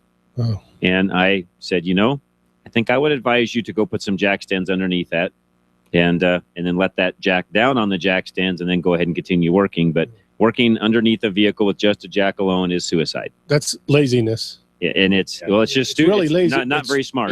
Yeah. The first shop, or not first shop, but one of the dealerships I worked at, they didn't have lifts. I was working downtown off of 9th and Broadway, and we didn't have lifts. What we had to do is we had 16 jack stands. Wow. Every car had to be jacked up and put on jack stands, and then the wheels pulled off, and the manager would sign off on it. Got it. And so I got used to it. Right. That was a good thing. Yeah, it was a habit. All right. Let's take a quick break. We'll come right back. We got a couple lines open, 303-477-5600. Dumbest thing you ever did while working on your car. And then, of course, what was the result? We'll also talk some more emergency vehicle tips. If you want to join in on the emergency vehicle tips, especially some of you that are firemen, policemen that are in that end of things, and you want to call and add some things to what we're talking about, feel free. Lines are open, 303-477-5600. Ken and Loveland, hang tight. We'll be right with you just as soon as we come back here on Drive Radio, KLZ 560. Reliability. It's what every driver wants from their vehicle. Regardless of make or model, you want your vehicle to take you where you need to go. Reliability is exactly what Colorado Select Auto Care Centers offer. They've set the standard for excellence in automotive repair and maintenance. Each Colorado Select member currently offers Napa's Peace of Mind warranty, but are now also offering an extended 2-year or 24,000-mile warranty on repair work. You won't find this offer anywhere else. To find a Colorado Select Auto Care Center near you, log on to drive-radio.com or call 303-546-6272. At Napa, we're always trying to make the great parts we sell even better. From the bacteria-killing surface on our cabin air filters to our revolutionary new Adaptive One brakes. And every Napa part is covered by a warranty good at any of our 6,000 Napa Auto Parts stores. Yeah, maybe you don't get this at your average auto parts store, but we've spent the last 80 years making sure we were anything but average. Go to NapaOnline.com for a location nearest you. Napa, get the good stuff.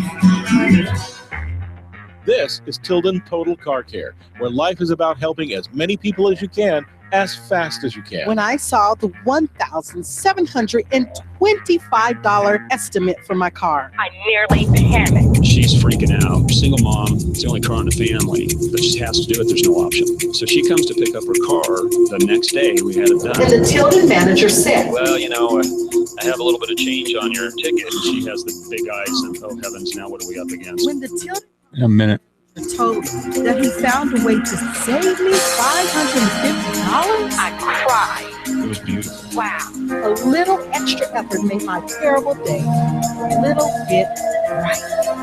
This is the kind of above and beyond service Tilden Total Car Care provides every day. Because at Tilden, life really is about helping as many people as you can, as fast as you can. Tilden Total Car Care, Federal at Bellevue or at 6th in Peoria. Word of mouth is a great way to find professional references, but choosing an auto technician, it's one of those exceptions, unless that referral comes from another auto technician. Think about that for a moment. A referral from one competitor to another. Every Colorado Select Auto Care Center offers the industry-leading 10 seconds. 3,000-mile warranty on every repair. The dealerships can't even match that. Find a Colorado Select Master Technician near you at coloradoselect.org.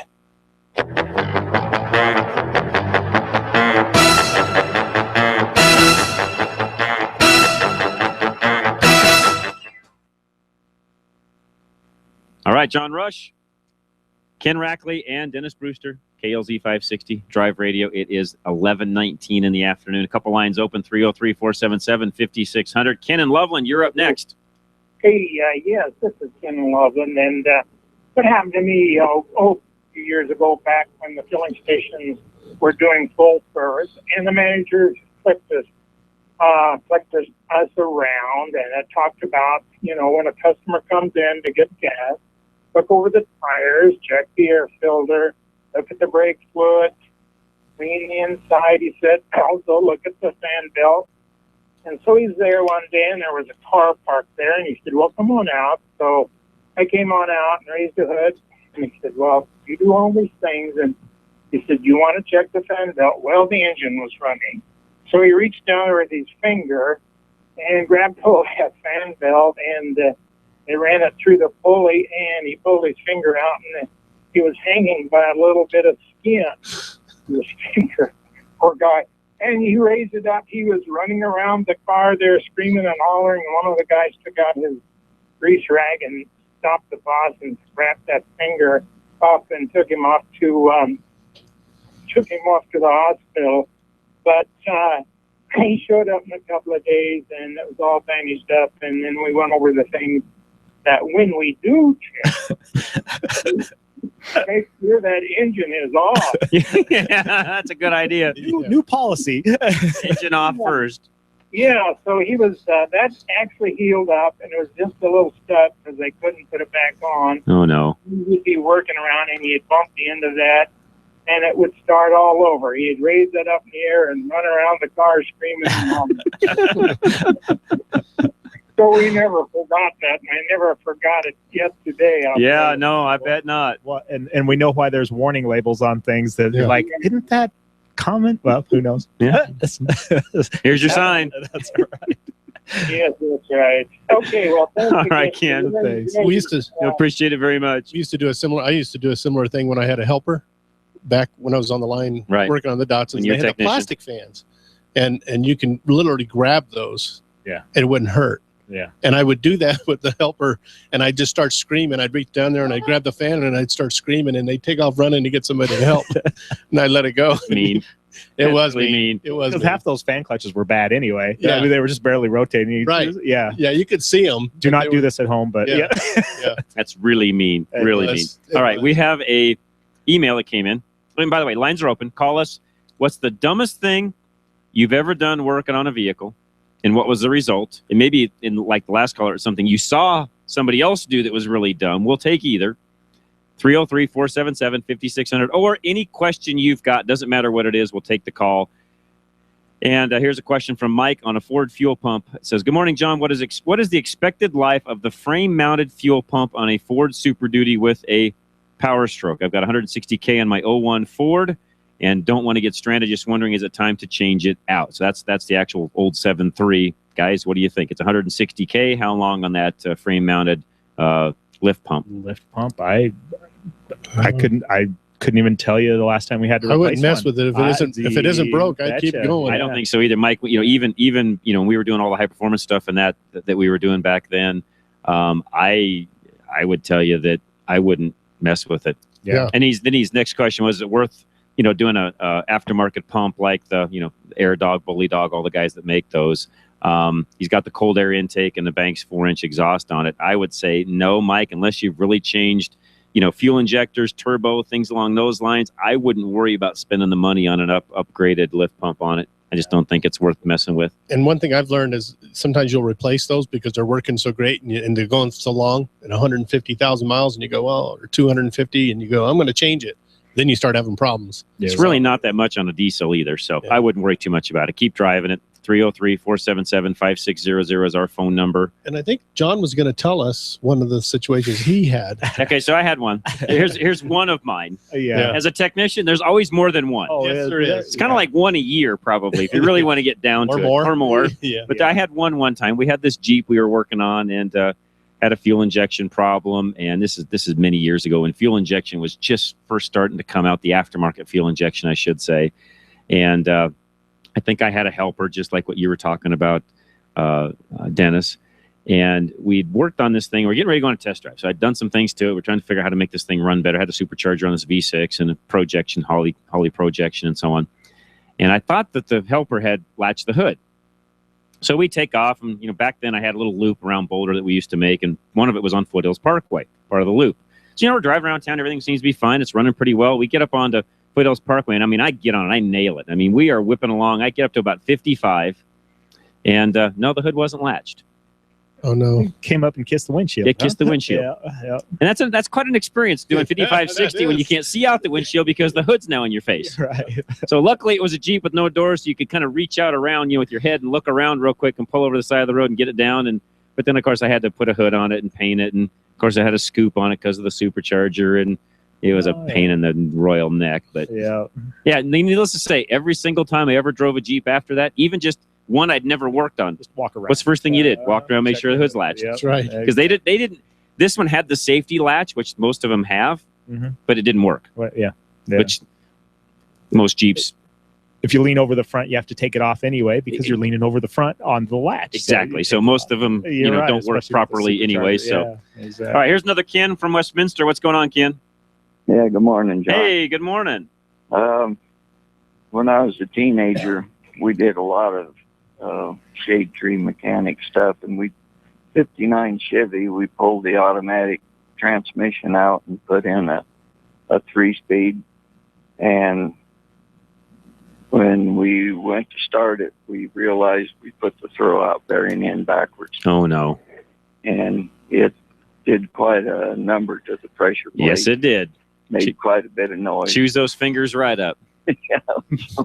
Anyway, I've seen that. I will say I've never actually done that, but I've seen the repercussions of what happens when guys do that. Yeah. Yep. It was pretty noisy. I'm sure. Yeah, because there's no bearing surface at that point. It's just metal to metal. Yeah. Okay. Have a good day. Hey, you John. too, Ken. Good story. Appreciate it. Yeah, I would think about that. I probably have some stupid clutch stories like, I don't know, forgetting to put a pilot bushing in, or I don't know. I'm trying to think. I got those pretty well. Did a lot of clutches in my day. Yeah, because the old Jeeps and trucks and stuff, a lot of those had standard transmissions. I got to the point where I could do a Jeep clutch. I'm not exaggerating. I could do a Jeep clutch in about an hour and a half. Mm-hmm. You could, you just knew exactly. I need these tools. Yes. I'm taking this stuff out. I know exactly where the shortcuts are. Zip, zip, zip. It was like a zipper, literally. You could zip them out.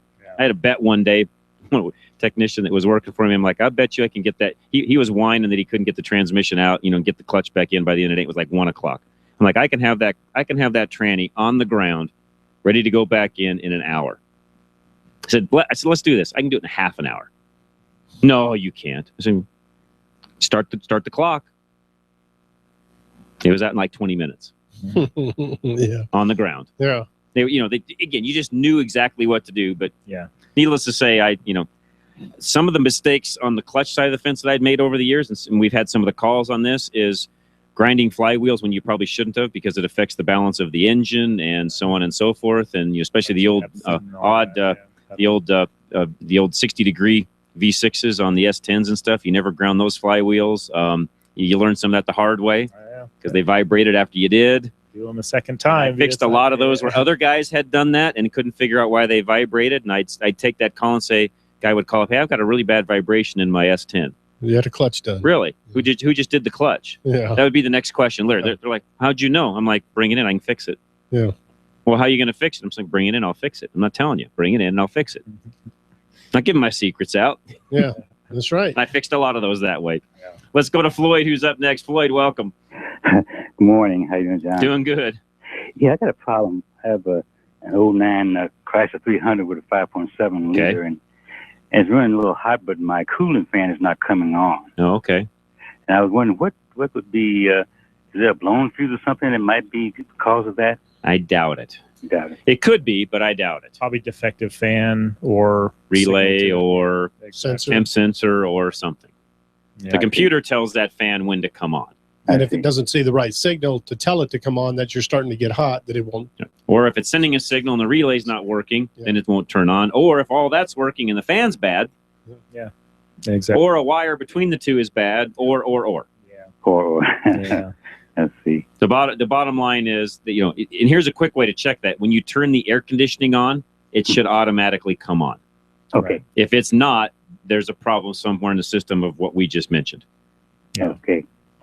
Okay, I'll do that. Yeah, and if you don't do that, it's going to be tough to get AC, especially sitting still. That's why they made them come on when that's why the fan comes on with the air conditioning, because if you're sitting in traffic not moving, you need airflow through the radiator to make the AC system work properly. Okay. Got it? Got it. All right, Floyd. All right, thanks, fine. You're very welcome. Thanks for calling. I appreciate it. Line open, 303-477-5600. Halfway through Drive Radio. We got another hour and a half left. 11:29 in the morning. We'll take a quick break. John Rush, Dennis Brewster, Ken Rackley, and Larry Unger on the other side of the glass with our great engineer, Matt. We'll be right back. Don't go away. John Rush, Drive Radio, KLZ 560. Today's cars and trucks are very complicated and can be expensive to repair. At Arvada West Auto and Truck, we can help you to understand the complex nature of repairs. We specialize in computer repairs. It is weekends, and it'll be a couple days during the week. It'll be a little bit of both. They hired me initially for production, so I'll be voicing some things here and there. Or visit us on the web at ArvadaWestAutoandTruck.com. 303-422-1065. Hi, this is Amanda from Geno's Auto Service in Littleton, and after 32 years of business, we've expanded. At Geno's, we're proud members of Colorado Select Auto Care and offer the Napa Nationwide Peace of Mind warranty. We're AAA approved and for your convenience offer loaner vehicles and courtesy shuttles. Experience counts, and we only employ the highest ASE trained technicians. We're conveniently located at Bowles and Platte Canyon, so stop in or visit us online at genosautoservice.com. Under normal circumstances, I would never allow my mechanic to repair my transmission. For that, you need a specialist. There is one repair shop with a very rare expertise in both master auto repair and transmission repair. That's Larry's Automotive and Transmission Repair. With Larry's, you've got the premier ATRA certified transmission specialist and ASC certified master mechanic under one roof. This means they don't have to refer you to a transmission specialist because they are the transmission specialist. It's more efficient this way. Your repairs are done more quickly by the same guys who already know your car. And since Larry's Automotive would rather repair your transmission than replace it, you'll save hundreds of dollars on your vehicle. Everything under your hood, under one roof. Larry's Automotive and Transmission Repair, and a member of the Colorado Select Auto Care Centers. Call 303-427-2108. 303-427-2108. Ask for Larry and tell him KLZ 560 told you to call. We've all been there. You run to the hood and suddenly realize you don't have the parts you need. Or even worse, you don't know what parts you need. Well, at Napa Auto Parts, we have ASE certified parts specialists that'll make sure you find that right part.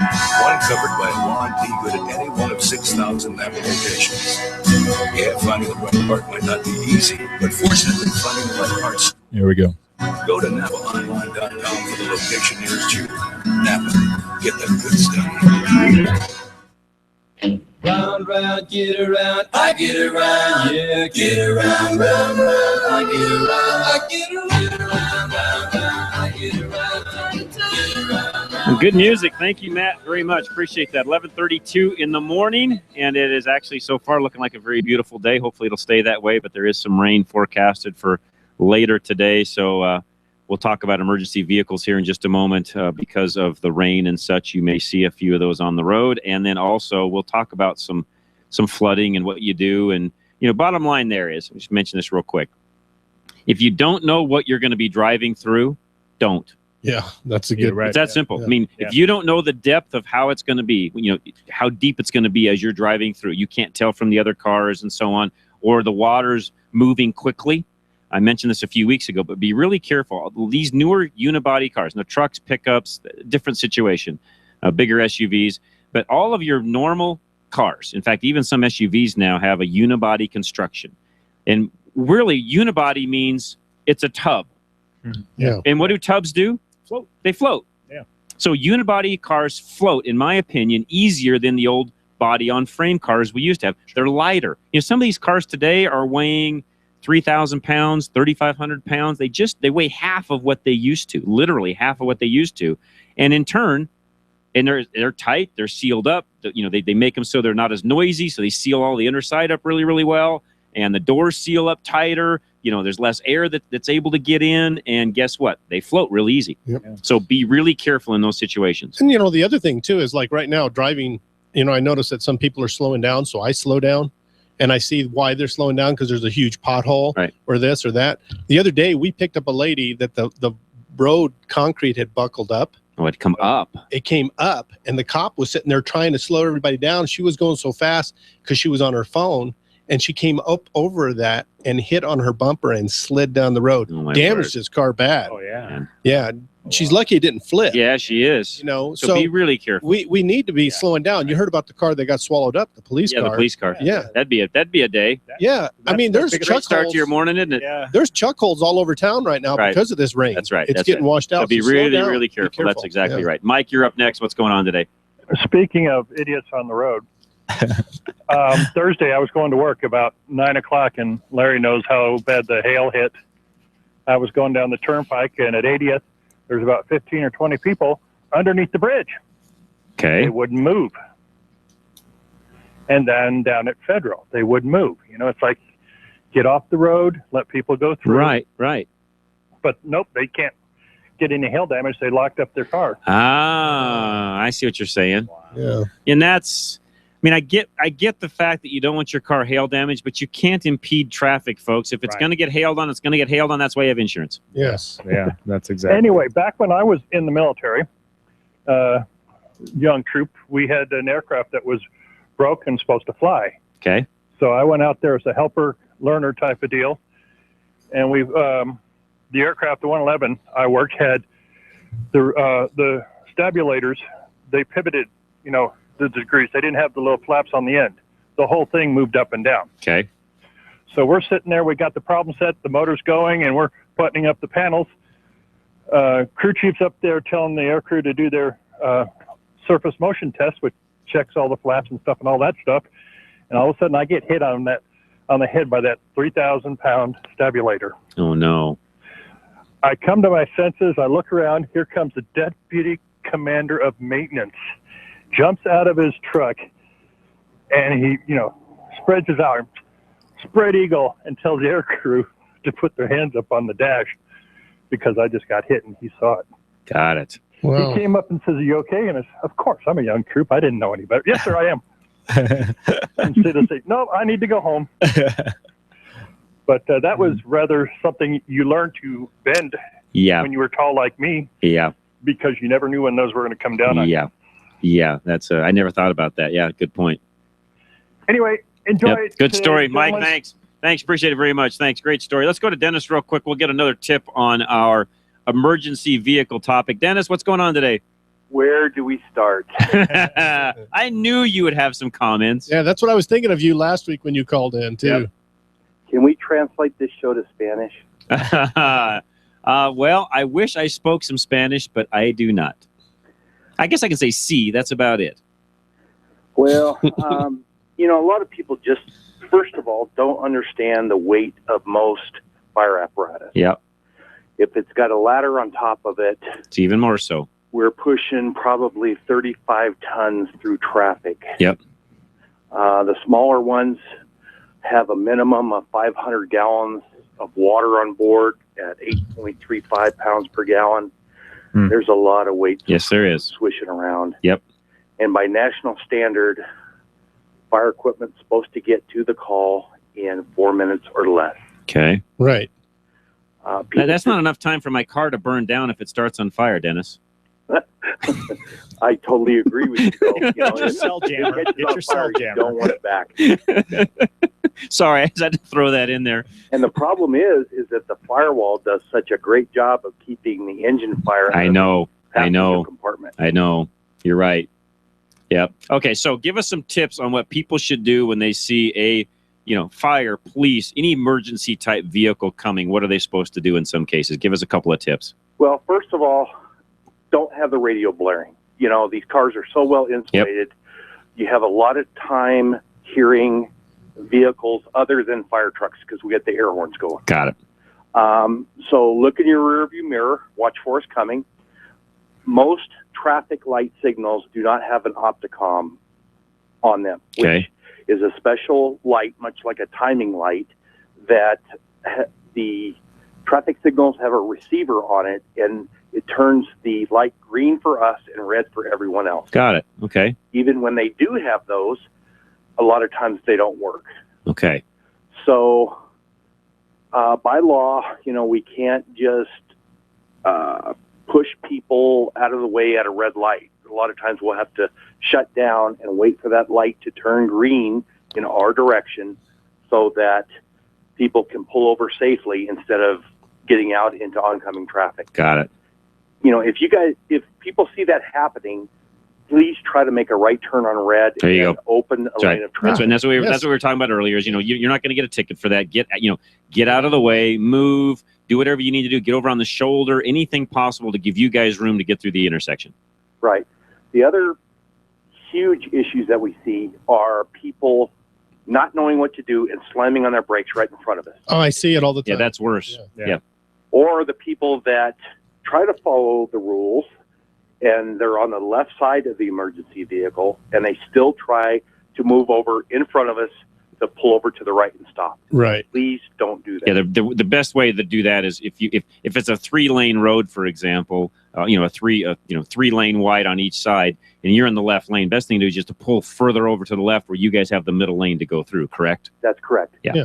Because we try to park the red sea. Yep. Just get out of the way. The biggest thing is just make room. Get out of the way. Safely, and slow down and stop if you can. Yeah. Well, and watch for us. We're out there enough that. Yep. You should just make a habit of scanning the instrument panel, what's out in front of you, what's to your left, to your right, behind you. Yep. Because if you look, you're probably going to see something. That's right. Now, also, the one thing I want to make sure that I was clear on, and make sure that you verify this. If you're on a divided highway and an emergency vehicle is coming in the opposite direction to you, I see so many people that will pull over when there's a median in between them. I'm thinking they're not coming on your side. There's no accident on your side. Keep driving. Am I right in saying that?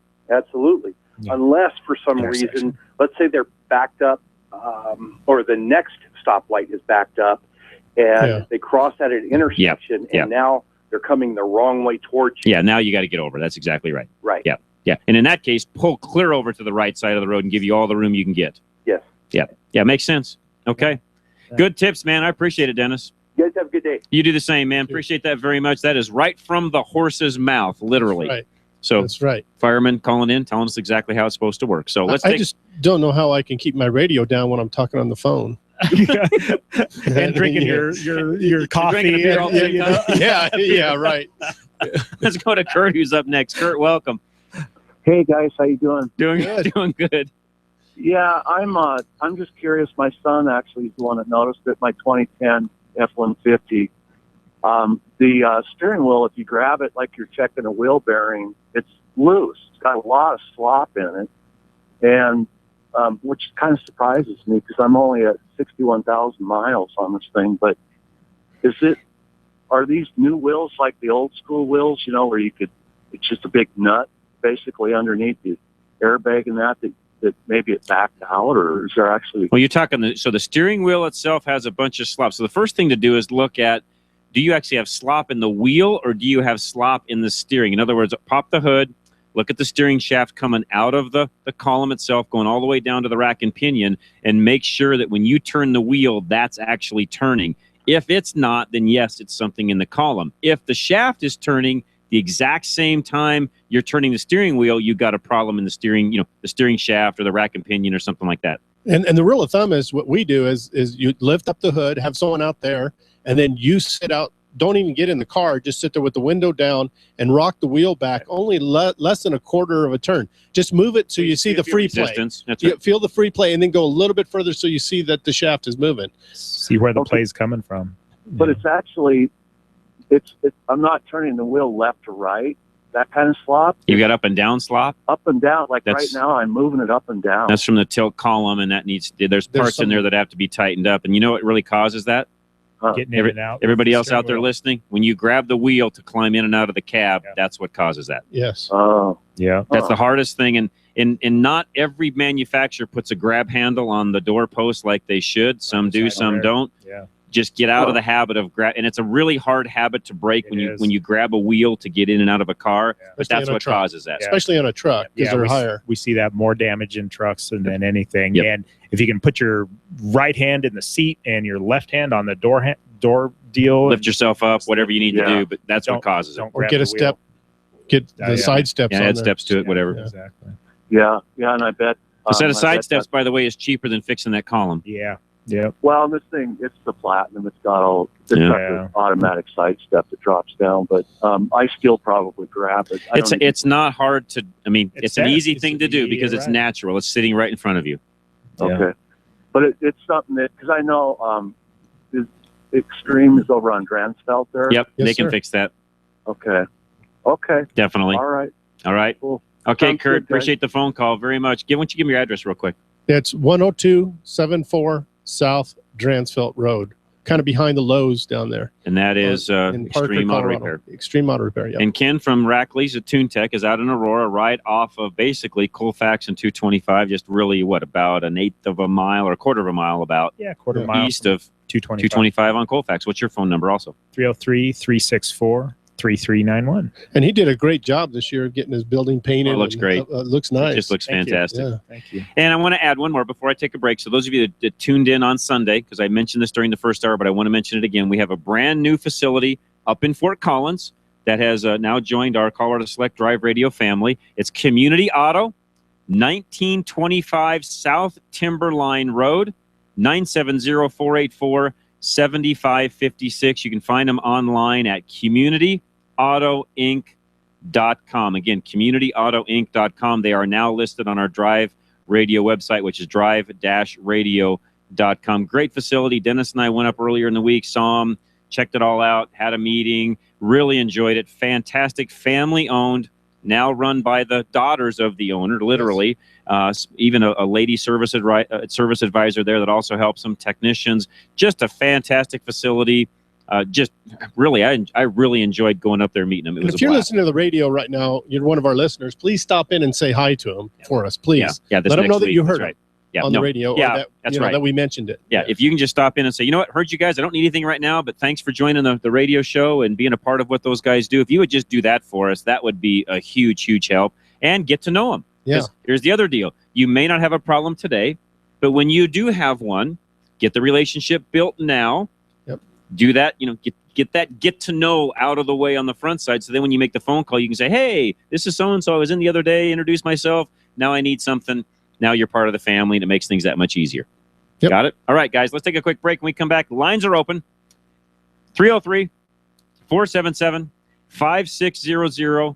What's the worst thing, or the dumbest thing, I should say, you ever did while working on your car? It could be your car, your house, your boat, your trailer, your RV, your motorcycle. What's the dumbest thing you ever did while working on anything?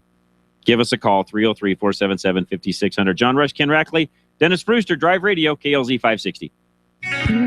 At Napa Auto Parts, we've been the most trusted name in auto parts for over 80 years. Probably because we've never stopped looking for ways to make the great parts we sell even better. It's a commitment to quality you'll find in every one of our 310,000 parts. From the bacteria-killing surface on our cabin air filters, to the patented damping mechanism on our drive-align belt tensioners, to our revolutionary new Adaptive One brakes. And Napa parts are covered by a warranty that's good at any of our 6,000 Napa Auto Parts stores nationwide. Yeah, maybe you don't get this at your average auto parts store, but at Napa, we've spent the last 80 years making sure we were anything but average. To find the Napa Auto Parts store nearest you, go to NapaOnline.com. Napa, get the good stuff. With over 125 locations in Colorado, southern Wyoming, and western Nebraska, there's only one place to get the good stuff: Napa Auto Parts. Your wheel alignment can affect tire wear and fuel mileage that will cost you more for repairs and fuel. Arvada West uses state-of-the-art 3D imaging to align all four wheels of your vehicle. Be aware that irregular tire wear could also cause the need for additional alignment parts. Stop in or call us for our alignment special. Mention this ad and we'll inspect your vehicle and check your alignment starting at $69.95. Call Arvada West Auto at 303-422-1065. Stop by 11752 West 64th Avenue or visit us on the web at ArvadaWestAutoandTruck.com.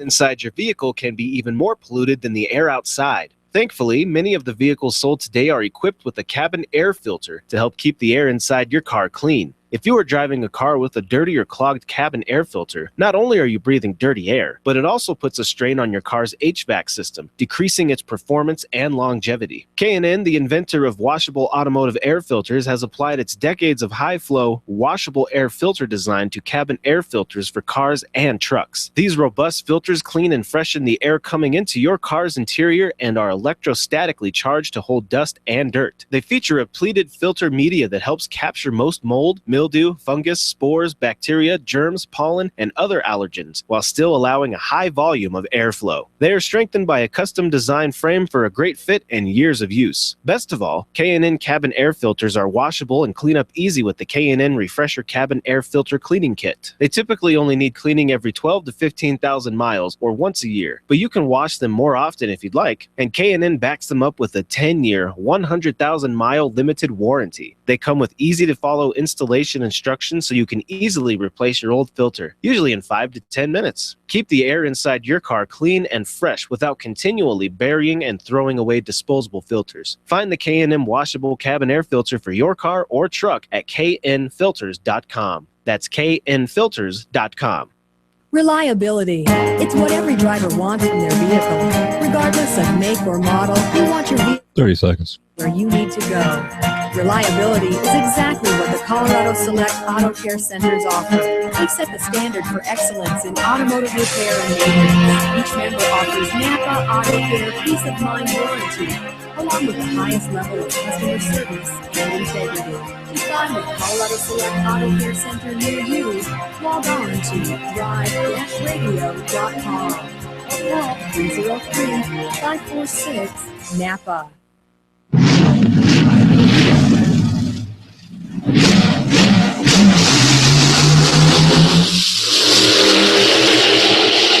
Burn off that corner mile. Just to my corner. All right, John Rush, Drive Radio, KLZ 560, along with Ken Rackley and Dennis Brewster.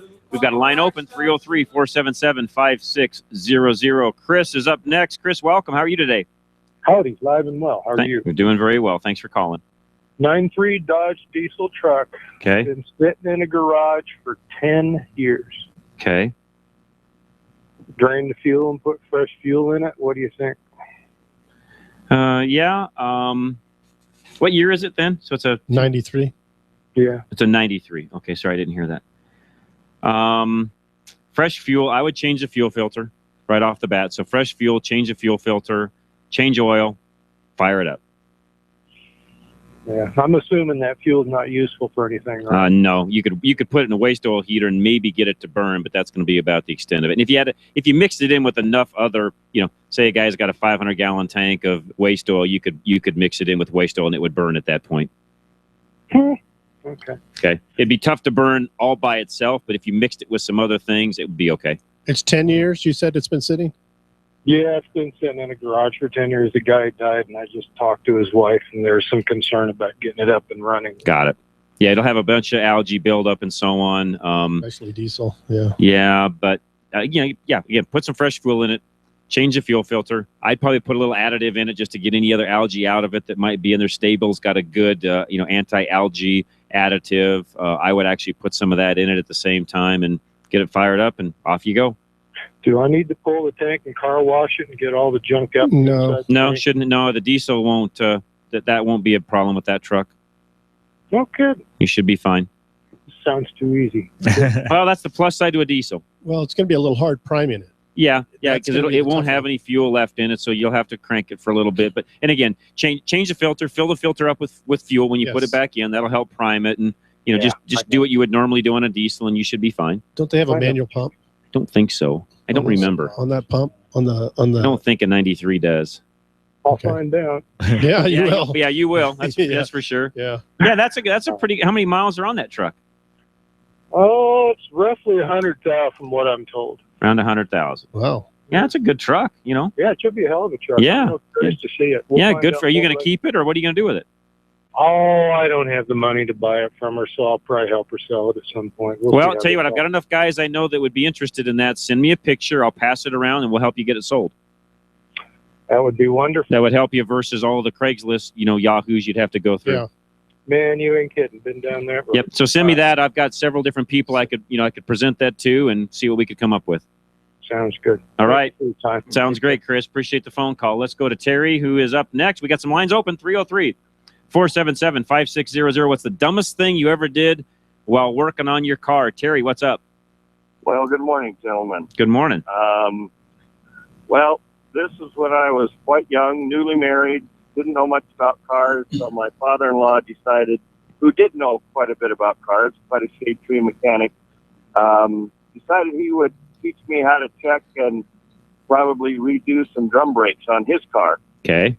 So we jacked it up in the back and put the jack stands under it, and I pulled the wheels off, and he showed me how to get the drums off, and we checked the shoes, and everything was fine, didn't need to be changed. So he said, okay, just go ahead and put her back together. So I put the wheels back on and tightened everything up, let it back down on the ground. And no drums? He said, do you suppose you'd want to put those drums back on? He knew it all along. Yeah, that would help. Let me put it all back together. Yep. Yeah. And, I've seen technicians do that, actually. Yeah. It was a good lesson learned. I've never done it again. Yep. And so we had a good laugh over that. That's pretty funny, actually. And but yeah, those drums help a lot. Yeah, they certainly do. Yeah. Takes a lot of weight away, but there's no friction process there. That's exactly right. That old pedal feels a lot better when there's some drums there. Exactly. Yep. Exactly. That's a good story. Well, I have a quick question about go my ahead, old Terry. Jeep. Go ahead. I have a 56 CJ5 with the 134 cubic inch F-head engine. Okay. Took the original Carter carburetor off and put a Solex style one-off carburetor on it. Yep. It runs great. The throttle response is great. But we get up to higher altitudes and it just runs out of poop. Okay. And I've had people tell me you should put a 2-barrel Weber on there to give it more air. You don't need that. Don't need that. It's not going to make a difference. I would put one of the little rotary electric fuel pumps on that. You can put it right there, mount it right. Really, you can probably mount it right on top of the tank, right underneath the seat. The part number for it, if you buy it at Napa, is a P0630, I think. Okay. P0630, I believe. It's a little Carter rotary fuel pump. What's probably happening is you're probably getting a little vapor lock when you get that high up, and it's probably just doesn't have enough fuel delivery to keep things going, would be my guess. Okay. And those don't have enough poop to where it's a problem for the needle and seat or anything like that, and it'll work just fine. Okay. Ignition, Great. Ignition on, turn the pump on with the ignition, and off you go. I think you'll be okay. You're talking to a guy that's not a big Weber fan. I never liked Webers on those from the get-go. I know a lot of guys swear by them, but I could never make any of those Jeeps run properly with a Weber. Okay. Now, some guys are going to email me and say, you're an idiot, John. They work great. Well, the old Solexes work pretty darn good. It's amazing how well it runs. Yep, and I would not screw that up by putting a Weber on it. Sorry. Okay. And then just let that electric fuel pump run all the time the ignition's on? Yep, it won't hurt anything. Okay. Great. Well, thank you for that advice. I'll give her a try. You're very welcome, Terry. Appreciate the phone call. I've never been a big fan of Webers either because they'd put them on the 240s and they would run like crap, and I could never get them to run right. Either. I never made. Maybe it's just me. Carburetors. Maybe, and I do too. Maybe it's just me. I've never made a Weber on a Jeep work right. Okay, I'm going to tell you a story about my worst situation. Okay, we got 2 minutes. You're fine. Okay. I was rotating the tires or doing some work at home on our old Pathfinder. Okay. And it was when kids were young. Pam was, we're right. I worked on it, and we were living out east, and they didn't have any pavement yet, so they do now. I got a phone call when I was working on it, and I went in and talked to somebody for like a half an hour, come back out, forgot where I was, let the Jeep down. Yeah. She calls me at work, says, "You trying to kill me?" I go, "Why? What happened?" She goes, "We're driving down the dirt road, nobody around, and we see a tire pass us by." Well, at least I'm like, "What?" And she goes, "And we're going like 45, but we don't feel it." The tire passed her by. It was the left rear. Oh no! And then all of a sudden, when she slowed down enough, it dropped down. Oh. Yeah, and she never let me forget that. But I don't blame her. I felt really bad after that. If I ever had a phone call, I just tell them I'm calling them back. Oh, yeah, yeah, because that's when the technicians get in the worst situation. Is when you're not concentrating on what you're doing. That's right. Leave them alone. And after that, that scared me to death. Good after point. that, that's a good point. All right, we'll come back. The dumbest thing you ever did while working on your car. We may talk about some emergency vehicles. We also talk about some flood vehicles and/or what to do when you're in a lot of rain, which we could very well have again this afternoon. The clouds are building up as we speak. We'll be back right after this. Hour number 3 of Drive Radio is next. John Rush, Drive Radio, KLZ 560.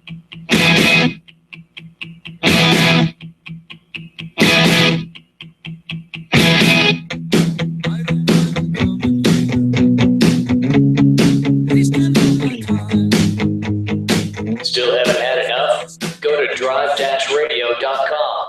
Email your questions and comments. Download previous programs and find lots of useful information, including your nearest Colorado Select Auto Care Center. That's drive-radio.com. Thanks for listening to Drive Radio, sponsored by the member shops of Colorado Select Auto Care Centers on KLZ 560.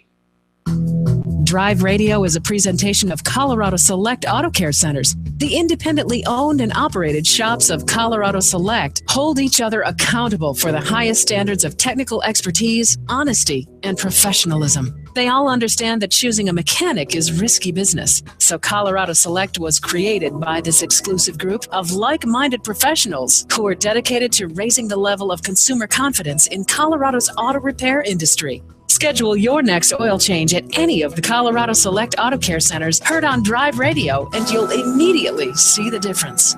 For the complete list of all the member shops in the state, visit drive-radio.com. Mark your calendar for June 26th to 28th at the Colorado Convention Center. It's Western Conservative Summit 2015, a huge rally on the right with great speakers. Presidential contenders like Scott Walker, Ben Carson, Rick Santorum, Carly Fiorina, Mike Huckabee. Media stars like Hugh Hewitt and Katie Pavlich. Low prices with group discounts. Call 844-685-4376 or go to westernconservativesummit.com. See you there. Freedom, liberty, truth. KLZ AM 560, KLZ HD Denver. Listen live at KLZ560radio.com. KLZ 560. This is the Blaze Radio News. I'm Kay Long. Funeral services in Delaware for former Attorney General Beau Biden, son of the Vice President. Bagpipers leading the hearse, horses bringing up the rear. The flag-draped coffin carried by the honor guard into the church. The Biden family looking on.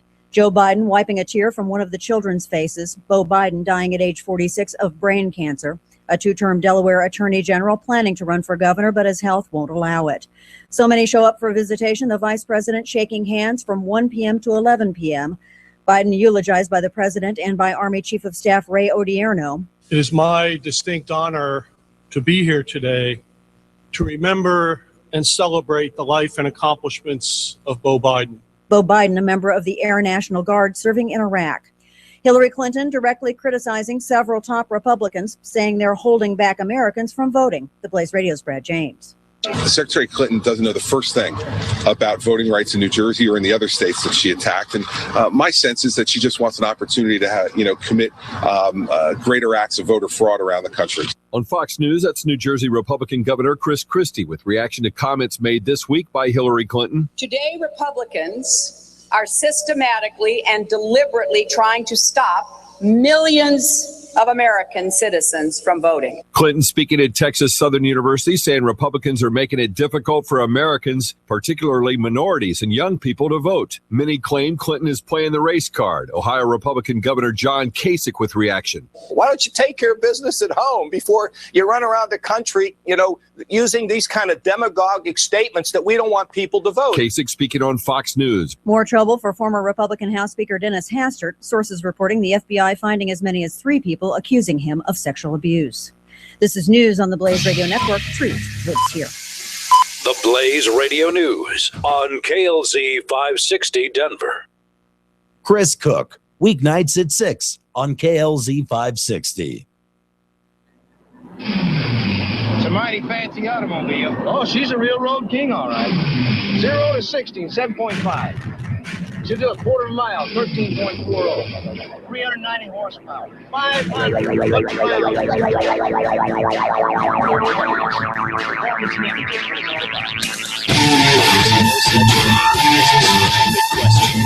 This is Drive Radio. All of your automotive questions. 477-5600. Drive Radio is made possible by the member shops of Colorado Select Auto Care Centers. Find out more at drive-radio.com. Drive Radio on KLZ 560.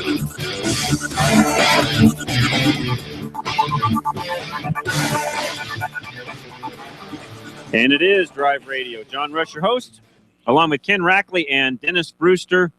Ken is from TuneTech and Dennis is from Extreme out in Parker. It's 12:04 in the afternoon. Unless you're listening on Sunday, then it is 1:04, theoretically.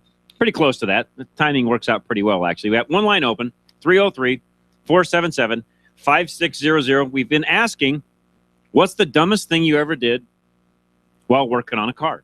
Your car, a car.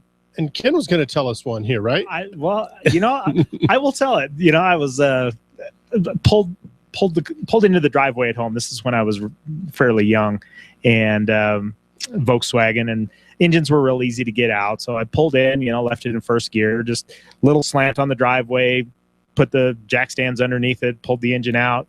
I was all done. I was going to push it out in the street and let it sit till I got the engine stuff done. And so I have the driver's door open, and I pull the jack stands out, let the jack down. And of course, there's no engine, no first gear. And I didn't set the parking brake. Oh, no. And so as soon as the rear tires hit the ground, it starts rolling. It's off. It starts rolling. The race is on. That's right. That driver's door caught the mailbox. Oh, no. It didn't wrap it around to the fender, but it did a pretty good tweak on it made it open the other way. No. Right. Suicide doors. Yeah, there exactly. you go. That's how they started. So I kicked myself. Yeah, for so that there's one. a question for you. Who in the world thought opening a door that direction was a good idea? Man, I know it's easier to get in and out of the car, but if they pop open at all when you're going down the road, aren't they just going to fly open then? Yeah, the old suicide doors on some of the old cars. Right. That's why they called them suicide doors. You committed suicide when you opened them. They earned their name. Yep. Now let's go to Joe in North Bend. Joe, you're up next. What's going on today? Good afternoon, you guys. And as usual, a great show. And Thank you. John, a great afternoon show. Thank you, sir. I appreciate that very much. Right to the point. I was a young guy. I think I was 17 or something like that. My girlfriend had an F-85 Oldsmobile Jetstar or something. It was like a really hot, small Oldsmobile. Yeah. Oh, I figured I'd be a good guy because I was working part-time at a gas station. when they used to be gas stations / repair stations. Correct. Also. Yep. In any case, one Sunday, the owner would allow me to use the base, and I figured I'd tune up her car for be a real nice guy, blah, blah, blah. Well, I put everything back. It's near closing time. I go to start up the engine, and I'm getting backfiring through the carburetor and everything. And I don't know what the hell's going on. So I left it there. I couldn't do anything about it. One of the mechanics came in. The next morning, when I got there, the car's sitting outside. And I said, Eddie, what'd you do? What'd you do? He says, you put the rotor on backwards. It was those round rotors, remember? Yeah. I just Yep. put it on the rotor. Yeah. You had it 180 off. Yeah. Right. Yep. Yep. And I was in a They had little sweat, man. tabs on those, but they didn't always work right. Right. Well, I never, hey, I was a smart guy, right? The second biggest- I was going to be a hero, right? Yeah, they don't run too well when they're off 180 degrees. Second biggest mistake I ever made was learning about cars. And I'll tell you what, it can be a curse sometimes, but it's been helpful also. Yep. I have one question about something. Maybe you can clear this up for me. Okay. At the same place where I was working, I worked there part-time, and there was a mechanic named Charlie who thought he was the end-all. But he had this Volkswagen bus up on the rack, and they were doing something with the transmission or the clutch or something like that, okay? And I did the grunt work, take off the wheels, that sort of thing. I didn't do any real mechanic work. Anyway, the car's been up there a few days, and the owner's getting a little upset with Charlie because, hey, we need that bay. Right. Anyway, long story short, he says, okay, Joe, jump in there and pull it out. I put it in reverse, the car starts going forward. Oh, wait, I must have the wrong gear, Put it in reverse again, starts going forward. I said, something's wrong here. Put it, because I had a Volkswagen at the time. Put it in first, starts going backwards. Now, what the hell did he do to have 4 reverse gears and 1 forward? He probably didn't have 4 reverse, but he probably had the linkage backwards where he was, where reverse was first and okay. So on. Well, whatever it was goopy. Boy, I'll tell you what, the owner hit the ceiling. I bet he did. Yeah. Oh, he did. Anyway, listen, that's basically it. As usual, guys, you do a great job. Appreciate it. Listeners, keep listening, please. Thank you, Joe. Guys on the air. Thank you, Joe. Appreciate that very weekend. much. You do the same. Appreciate that very much. Thanks for all your support, Joe. You're a faithful listener. Paul, you're up next. What's going on tomorrow with some car shows in town? Oh, yeah, John. This is your thermal oil connection guy. How you doing, sir? We're doing good. I sent you some emails. You did. Caroline's doing our promos. Awesome. Adele R. Carwell is an SCCA sports car driver. Yes, she is. I knew that. Yep. We're out here at the Arapahoe Community College setting up the grass field for our Concourse de Elegance. Awesome. We'll have almost 500 cars here. That's great. Around the Illinois. Hopefully the weather will cooperate tomorroure for you guys. Yeah, for sure. Well, it's from 10 to 3. The show cars show up at 6 and get on the field. Okay. We're going to have some $2 to $5 million exotic cars. Yeah, I put that information on our Facebook page. So some of you out there that are kind of asking, thinking, what's Paul talking about? Go to our Facebook page, facebook.com/drive radio. I put a link there. Everything's up, real easy to get to. Yeah, it's for Abilities Connection Colorado. For 30 years, they funded cerebral palsy. Got it. Now they got 7 other charities that they take care of. It's $10 admission, and it's a deductible because it goes to a charity. Food trucks, all the amenities. Sounds here. fun. Sounds fun. It looks like when you see the promo, you think you're at Pebble Beach or Amelia Island. It's so beautiful on the grass here. Very cool. Appreciate your efforts. Very cool. No, For appreciate that, Paul. Thank you guys, and tell them all to have a good time. If I get out that direction, I'll stop in. We'd love to see you. All right, Paul. Appreciate it very, very much. Thank you for calling in and for giving me that update here. I put that up on Facebook a couple weeks ago. I'll update that a little bit later today. Get that up towards the top of the page where people can see that.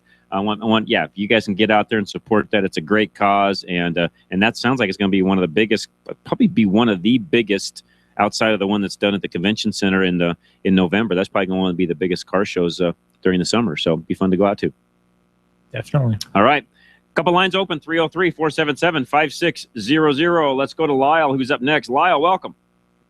Oh, John, it's Lyle. Yeah, cheeseburger. How you doing, sir? Yeah, we've got a story about not using wheel chocks. Simple, cheap solution to other problems. Yeah. Neighbor was taking his drive shaft out of his pickup. and it's of course on the driveway, which is a problem to begin with. Yes. And so he didn't chock the wheels, and he had it in gear.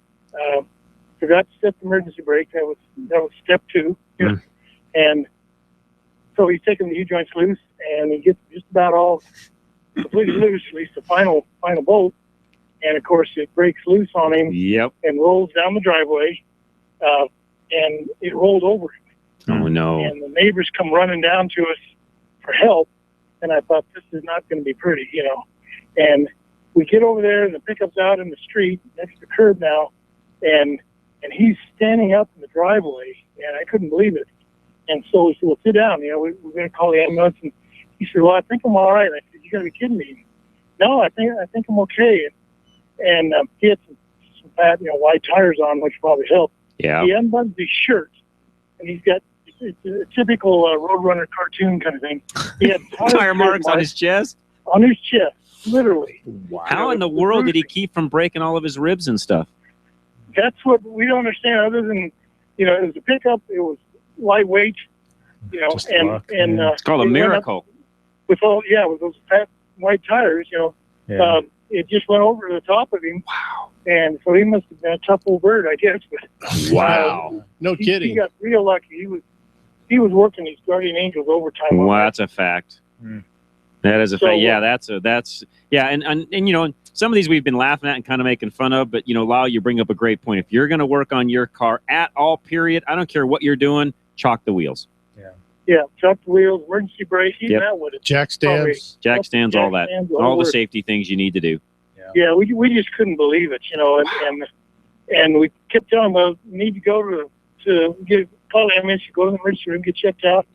And so we were there for a few minutes, and he didn't show any sign of any problems, breathing problems, and he survived it, So then he became the kind of the poster child, for selfers in the neighborhood. So we'd tease him once in a while. So you've been run over by a vehicle lately? Yeah, I have. No, I'm doing pretty good. I'm lucky so far. Yeah, that's good. Good story. Nickname the Goodyear Wrangler. Yeah, exactly. Goodyear exactly. Wrangler, yeah, he could probably do some tire commercials. Yeah, he probably could have. Good story, Lyle. Appreciate the phone call very much. Mike in Denver, hang tight. We'll come right back. Don't go away. We got a couple lines open. Anything you want to talk about? What's the dumbest thing you ever did working on a car? Maybe you've got some tips on emergency vehicles for us, which we've covered pretty well. But if there's something else you want to add, let us know. Or just any old question you've got. You've never known who to ask. That's why we're here. Drive Radio. Give us a call. We'll be right back. John Rush, Ken Rackley, and Dennis Brewster right here on KLZ 560. Hunting down that hard-to-find part for an out-of-the-ordinary car can be quite a time-consuming chore.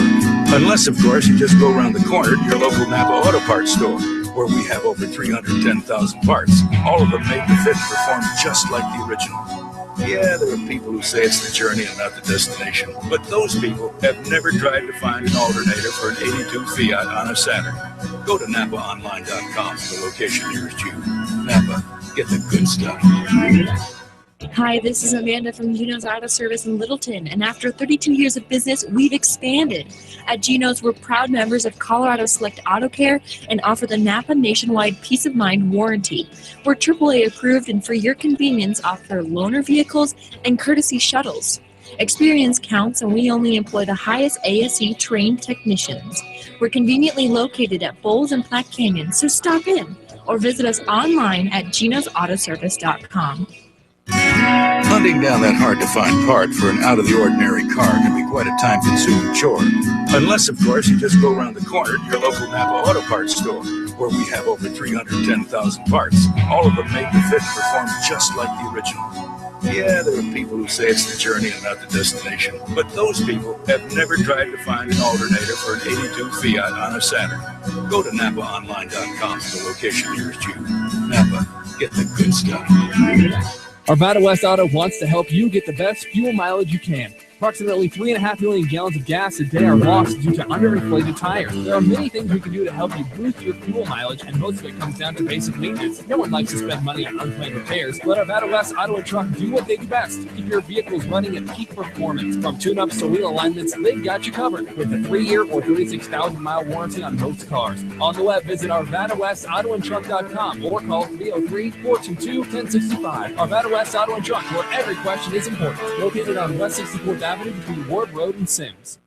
We breathe dirty air every day, and believe it or not, the air you breathe inside your vehicle can be even more polluted than the air outside. Thankfully, many of the vehicles sold today are equipped with a cabin air filter to help keep the air inside your car clean. If you are driving a car with a dirty or clogged cabin air filter, not only are you breathing dirty air, but it also puts a strain on your car's HVAC system, decreasing its performance and longevity. K&N, the inventor of washable automotive air filters, has applied its decades of high-flow, washable air filter design to cabin air filters for cars and trucks. These robust filters clean and freshen the air coming into your car's interior and are electrostatically charged to hold dust and dirt. They feature a pleated filter media that helps capture most mold, mildew, fungus, spores, bacteria, germs, pollen, and other allergens, while still allowing a high volume of airflow. They are strengthened by a custom design frame for a great fit and years of use. Best of all, K&N cabin air filters are washable and clean up easy with the K&N Refresher Cabin Air Filter Cleaning Kit. They typically only need cleaning every 12 to 15 just 30 seconds a year, but you can wash them more often if you'd like, and K&N backs them up with a 10-year, 100,000-mile limited warranty. They come with easy-to-follow installation instructions so you can easily replace your old filter, usually in 5 to 10 minutes. Keep the air inside your car clean and fresh without continually burying and throwing away disposable filters. Find the K&N washable cabin air filter for your car or truck at knfilters.com. That's knfilters.com. She's real fine, my 409. She's real fine, my 409, my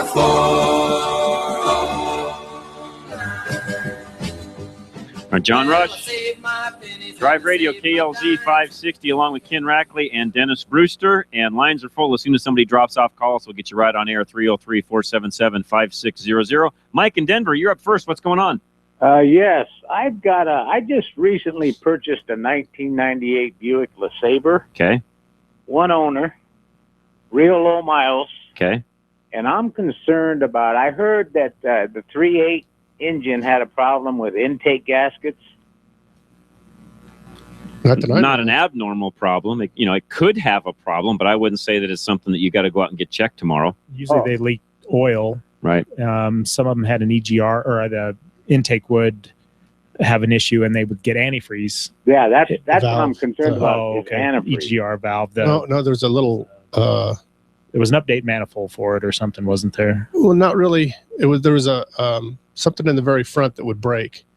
A little the elbow light. Yeah, okay, for the bypass for the yes. It goes into the tensioner assembly. They run the heater hoses through the tensioner, right, and then go. But you could fix those real easy. But no, I wouldn't. If it's is it run okay and everything working okay right now? Oh, it runs like a dream. It's only got 34,000 miles on it. Keep driving it. Well, and there was I do remember doing one that there was an EGR issue. It was a TSB actually. It might have even been considered a recall, but having some towed in, locked up, thinking something happened, and the actual EGR.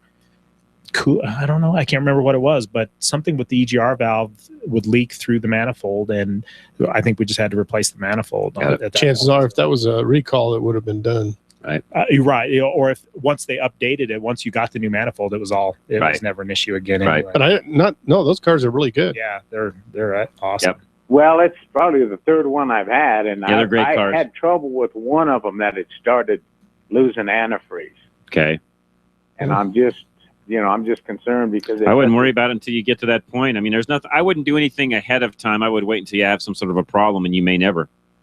Okay. Hey, listen, I appreciate your information. You're very welcome, Mike. Appreciate you calling. That's a great question, and got a line open 303-477-5600. Tom in Black Forest is up next. Tom, welcome. How you guys doing today? Doing great, sir. Thanks for calling. Hey, I got a quick question and a funny story. Sure. So, I'm restoring an old Datsun Z, and got the springs apart and the front struts, and I'm debating on whether to paint them or powder coat them. And I didn't know whether the heat would mess up it on the springs. Well, if you want it to last longer, and most of the new springs now that you'll get are typically powder coated. So if you want it to last longer, powder coat them. Okay. Okay, that's what. Okay. And if you're trying to get a car restored, make it look good, last longer, powder coat them. Yeah, I just worried about how far they would compress, but No, not enough to bother it. Okay. Well, here I got this great, funny story for you. I picked up an old Datsun Roadster, and since Dennis is there, he'll know what one of those are. But yep, I worked on them. I got it running. It hadn't been running like 15 years, and my neighbor comes over and says, "Boy, you got that thing running." I said, "Yeah, watch this." I said, I hot wired it up, hit the starter, and I left it in gear, and that sucker took off, started taking off the driveway. And him and I grab hold of it, and we're trying to hold it back, and it's digging into the gravel and spitting gravel out. We're actually able to hold it back, but it keeps inching forward into the garage. Oh, no. And it keeps going. It keeps going. He's like, "What? You know, hold it back." I'm sitting every time I try to reach over to pull the wire off, I'm on the other side of the car. Well, he doesn't know that. Got it. So every time I'd let go, it kept going forward, right into my wife's car, and then it finally quit. Oh, no. And he looked at me and he goes, "How come you didn't shut it off?" I said, "Because the hot wire was on your side." Oh, no. So I learned a valuable lesson. Make sure it's always neutral, never hot wired. Yeah, that's right. That's right. You know, I was telling John and Ken about a story that I was working next to this technician one time, and he was working on the ignition, and he had one of those remote starters, and he hit it. And I'm working on a car on one side, and I see him just take off, and he hits the toolboxes and another car, and they're shoving all that stuff through. So I know exactly what you're talking about. It happens. Yeah. I've seen it. Yeah, you don't get that with the new cars, but the No, old not cars, so you much can just anymore. hot wire and go. So That's right. I've learned a valuable lesson that time. Yep. Hey, Tom, appreciate the phone call very much. Let's go to Kevin, who's next. We have a line open, 303-477-5600. Kevin, what's going on? I got an 03 Lincoln Navigator with the air suspension. Okay. And in cold weather, it won't pump up. But if the temperature gets up above freezing, like 35, 40, then it'll kick in. It's got moisture in the system? You think it's moisture? That would be my guess. Oh. And they've got so little blocking. filters on them to keep the condensation from, you know, in other words, those systems tried to keep the condensation out, but they weren't always super effective. And you're not the first one I've ever heard this happening to. Let's just say it that way. Okay, so when that little pump there starts working, there's some kind of a moisture trap filter, like any kind of air compressor. Yeah, because it builds up heat and condensation, you know, and just like any other pump would. And I don't know, can you run, guys, you would know this as well as anybody, can you run like some denatured alcohol or something through the system to try to get rid of some of that water, or what are your thoughts? Put some heat through it, or what do you think? I can't say we've ever run into that before. Yeah. Blow them out real good. What would you do between now and then? The first thing I'm thinking is blowing it out if you can. Maybe spray some rust penetrant in there a little bit. Just I don't know. That might not even be a good idea either. You're going to want to try to use something that won't freeze. So some sort of an alcohol product, something along those lines. That won't hurt the compressor. It won't hurt the lines. It won't freeze either. So if it does, you know, if you leave a little bit in there, some residue left over, that won't freeze. Problem is, you'd almost have to do this like before. You really, hits. like November or October, you need to be doing this. Because if you do it now, you're going to build up moisture all over again. Correct. Yeah. Is there like a desiccant filter or something, an air dryer that is in the system that might need to be maybe, and I don't remember that system well enough, but yeah, it probably has some sort of a dryer on the compressor itself, I would think. Okay. Just make sure that if it is there, make sure that that's working properly. But, you know, and again, that's another one that's, it's not as old as some of the other ones we've been talking about today, but it's still, an 03, it's 12 years old, 13 years old now? Has it been doing it all along, or has it just gotten worse the last couple of years? No, it just started this last winter. Got it, yeah. It's gotten some moisture in it is what's happened. Yeah, that sounds like what some of the truck drivers do. They put, fluid. It's exactly what they do. Into their compressor system for their brakes. It's exactly what they do. Yeah. Yep, same thing. That. Yep. Also for dumb things, I down in lower New Mexico was working in the military there, and I filled a car with water, and it never freezes in southern New Mexico, you think, but that year it did. So I was working on it, and I said, well, I want to put good coolant in it because I'm going to be working on it some more. So I used the garden hose, and that was like probably late August, September, and we had a real cold snap about a month later, and unfortunately it broke the block. So that's a warning to guys, don't ever do that. Always put a little bit of de-icer in there, some kind of antifreeze. Yeah, and the other reason you want to do that is, and of course you know this, but in case anybody out there is listening doesn't, the other reason you want to do that is because you can get some rust and some other things that happen when you just use straight water. So having that coolant in there has, it's got additives and all the things in it to keep the corrosion down and so on. So it does more than just help keep the engine cool. Yes. The coolant in it has different things in it to help the metallurgy and everything work and react together and so on. So you don't have rust. Well, this was just a project, I was working on, so it wasn't. It was one of those things where you're going to get back to it in a few weeks. So why bother putting coolant in? Yeah. I hear you. Yep. And one last comment I couldn't call earlier, the guy that called about the BMW motorcycle. Yes.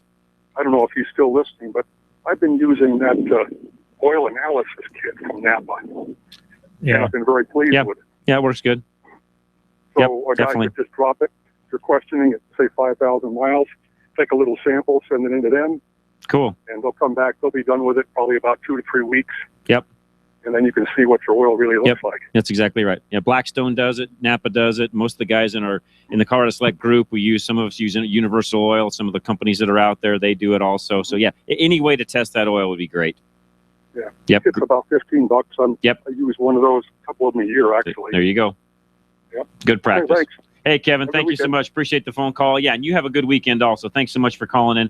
Tell you what, Paul and Bill, hang tight. Let's take a break real quick before I get to either one of you. We'll give you time that way to actually tell your story and ask some questions. One line open, 303-477-5600. Half an hour of Drive Radio is left. John Rush, Ken Rackley, and Dennis Brewster will be right back right here on KLZ 560. At Arvada West Auto and Truck, we won't try to impress you with a waiting room with a big screen TV and lattes. What we will do is give you good service and expert repair. We pride ourselves in being interested in you and your vehicle. We stand behind our work with the power of Napa Auto Care and a 3-year or 36,000-mile warranty.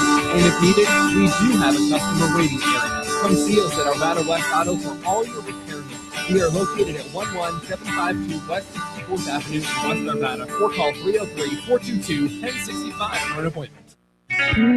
At Napa Auto Parts, we've been the most trusted name in auto parts for over 80 years. Probably because we've never stopped looking for ways to make the great parts we sell even better. It's a commitment to quality you'll find in every one of our 310,000 parts. From the bacteria-killing surface on our cabin air filters, to the patented damping mechanism on our drive-align belt tensioners, to our revolutionary new Adaptive One brakes. And Napa parts are covered by a warranty that's good at any of our 6,000 Napa Auto Parts stores nationwide. Yeah, maybe you don't get this at your average auto parts store, but at Napa, we've spent the last 80 years making sure we were anything but average. To find the Napa Auto Parts store nearest you, go to NapaOnline.com. Napa, get the good stuff. With over 125 locations in Colorado, southern Wyoming, and western Nebraska, there's only one place to get the good stuff: Napa Auto Parts. This is Red Merrill for Phoenix Weaponry. Phoenix Weaponry is a weapon manufacturer that services the firearm enthusiast. From precision ARs to suppressors, Phoenix Weaponry can make your dreams come true. Phoenix Weaponry is a full-service gun shop that offers gunsmithing, coating, and modifications to your own weapon. Phoenix Weaponry, family-owned and operated right here in Colorado. If you can dream it, Phoenix Weaponry can build it. Call today. Hey, John. If I got any ideas or anything about the show or anything, you would just email you and or anything. Yeah. All right. PhoenixWeaponry.com. Mention Sportsman of Colorado and receive 10% off your custom-built weapon. Reliability. It's what every driver wants from their vehicle. Regardless of make or model, you want your vehicle to take Just under 30. Go. Reliability is exactly what the Colorado Select Auto Care Centers offer. They've set the standard for excellence in automotive repair and maintenance. Each member offers Napa Auto Care Peace of Mind warranty, along with the highest level of customer service and integrity. To find the Colorado Select Auto Care Center near you, log on to drive-radio.com. call 303-546-NAPA.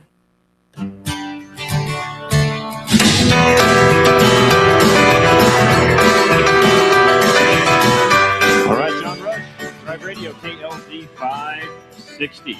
Half an hour left of Drive Radio. We got some calls coming in. No lines open. As soon as somebody drops off, give us a call. We'll get you right on air, 303-477-5600. Phil, you are up next. What's going on today? Hello, Phil.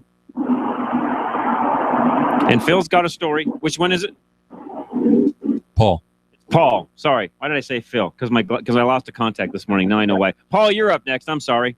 Hey, Johnny. That's my bad. I had a contact split in two this morning, and it's as you can tell, I can't read very well. So here we go. That's okay. Hey, I just wanted to tell a quick story about my initiation into car maintenance. Sounds good. I was working with an uncle. This guy was married to my sister, Winifred Johnson. It was Tommy Johnson. He ran a Ford Galaxy 500. It was a 400 cubic plus engine drag racing. Okay. And one day he asks me out of the blue and says, "Hey, I want you to help me change a 4-barrel carburetor." I have no clue what this carburetor was. I managed to figure out how to drop 4 screws into the intake of this engine. Oh, no. Oh, no. He said, "You don't get to touch another engine until you're 16. And literally, I spent years watching these guys who were drag racing engine builder car guys working on cars, and they wouldn't even give me a screwdriver. Oh, no. Oh, no. Not good. No, that was not good. I think it took them, between him and his friends who were all hardware, they're hardcore drag racing engine builders. And Tommy actually took 3rd place in the Winter Nationals. I don't remember the year because, I'm now 58. Right. But at the time, they were 40, in their 30s or 40s. So it's been decades, but it was a great set of instructions on how you keep track of parts. Yep. And it was just, one, it was great experience. And Yep. Yeah. Good point. Yeah. Yeah. Very good point. Yep. Yep. Good story, what Paul. an experience. Yeah. No, appreciate that very much. Appreciate you calling in. And to all of you that have had stories today, thank you very much. I know we're going to have some more coming up, but I should have said that earlier. Thanks for all the stories. I've enjoyed this thoroughly. It's been a blast. So it's been a lot of fun. So exactly. Thank you all very much for doing that. Bill is up next in Indian Hills. Bill, welcome. Yeah, I've made this mistake a couple of times. I hope I never make it again. When you change the brake and you've squeeze the caliper in and you drive out on the road and forget you don't have any brakes for a while. Yep. You got to pump them up. Pump those babies. First. Yeah. And, I know that, but when I want to take it out and try it and I'm in a hurry, and I lived out at Hudson for a while and I had about a quarter-mile driveway, and I didn't use them until I got out to the highway. Right. And then both times I was lucky. I got right behind the semi. But I get out there and put on the brakes, and I don't have any. And I said, oh, man, I knew better than that. And I've got a buddy out of Callahan. He's got a 39 Chevy, and he done the same thing. His garage is kind of on a hill, and he backed out of there and couldn't stop and backed to his big yellow 39 right into a pine tree back there. No, no. And then he had to get a new paint job. Yeah. Yeah. You got to remember to pump those brakes. Yes, that's right. In trouble. That's right. So what's your question, Bill? Okay, I've got a 51 Chevy. Okay. And I put a 400 in with a 400 turbo. Okay. And the speedometer did work, but it was the gear ratio was way off, or I think I'd have been all right. But I broke the needle off the speedometer. Okay. And what I'm wondering is, do I have to replace that whole speedometer, or is that needle replaceable? You get to the right person either online or even here in town, they should be able to just put the needle on that speedometer for you. Okay, and the gear ratio is off. In 5 miles, it's only registering about 4, so that's just a matter of the gear and the transmission, Yes, isn't it? that's correct. You're slow, which means you need to speed it up. How do you figure out what you need? There's a calculation of wheel circumference, and so there's. I don't know the gear ratio on that rear end, so I really don't know. And you don't need to. What you need to know is just how far you are off initially. And then typically what happens is a technician then looks and sees what tooth count of gears are there now, and then you adjust accordingly, with math to make up for how much you're off. Okay, it's got nothing to do with the gear ratio on the rear end there. Well, it does, but with that being said already, you don't have to change anything there. You just change what's in the transmission. What would you say, drive 5 miles and figure that? Yep, what's your average is, how far are you off? Are you off 10%, 5%, 8%? What is it? And the percentage is what you're looking for, not the actual. I mean, somebody can convert it to percentages once you know how far you're off, but really just a percentage is what you need. And usually the technician can do that. Right. Yeah. Oh, okay, because that's been bugging me, and I got to get it fixed before I get a ticket. And anymore, a technician can actually do that with his cell phone without you even driving 5 miles. He can go out on the road in about 3 minutes and know exactly how far off it is. Oh, with a GPS, yeah. Yes. Yes. Correct. You got anybody you recommend on that? Where are you at, Bill? I'm in Indian Hills. Which is where? Sorry. Right above Morrison. Yeah, run down the hill to Lakewood, talk to Ray Seidel at Four Seasons. Four Seasons? Yep. Okay, I'll do that. Okay, appreciate it, Bill. Thank you very much. And the technician would want to do that because he wants to make sure it's verify right. that. Because he doesn't want to put the wrong part in. Yeah, anymore with these nice little handy cell phones we carry around anymore, they're real easy to find out how fast you're going. Well, and even getting those gears anymore isn't the easiest thing to do. Not on the older cars, it's not. So, yeah, good point, guys. All right, let's go to Troy real quick before our next break. Troy, welcome. What's going on today? Well, I've got a 2010 Ram 1-ton pickup. Okay. I really don't drive it a lot. It's only got 42,000 miles on it. No, you don't drive it much. Kind of like me. Yeah, well, the cost of everything is, but we just mostly use it for recreational. Yep. And last weekend I went and got in it to haul some branches to the dump, and I got this strange ticking sound coming from the left side of the steering wheel underneath the dash, or at least that's where I think it is. Okay. And it doesn't, the motor doesn't have to be running, it just has to be power on. Okay. And I'm just kind of at a loss. It almost sounds like it's coming from the integrated brake controller. Well, and it could be. You've got some relays and stuff that are also down in that area. Could be a relay that's coming in and out. Could be the brake controller, although I don't know what would be in the controller that would be ticking. Okay. Nothing. Those are all module operated. I don't think there's any relays or anything inside the controller that would actually tick, but you do have some relays and some other things down underneath the dash on that left side where you could be getting a relay that's coming in and out. Is battery staying up and good and charged and all of that while you're letting it sit? Oh, absolutely. Okay. That's about the only thing I can think of is the battery. Low voltage, something along those lines. Other than that, is it a diesel or a gas? It's a diesel. It's a 670. Got it. Okay. Boy, I can't, and I own several of those. I can't think of what. Because you say with the key on, but not the engine right, running. not running, you can hear the ticking noise. Yeah, it's constant. Does it change when you change, turn signals, flashers, wipers, anything like that? No, it's constant. I'd have to hear it. I don't know, to be honest with you. And is it a super loud tick or is it more like a click?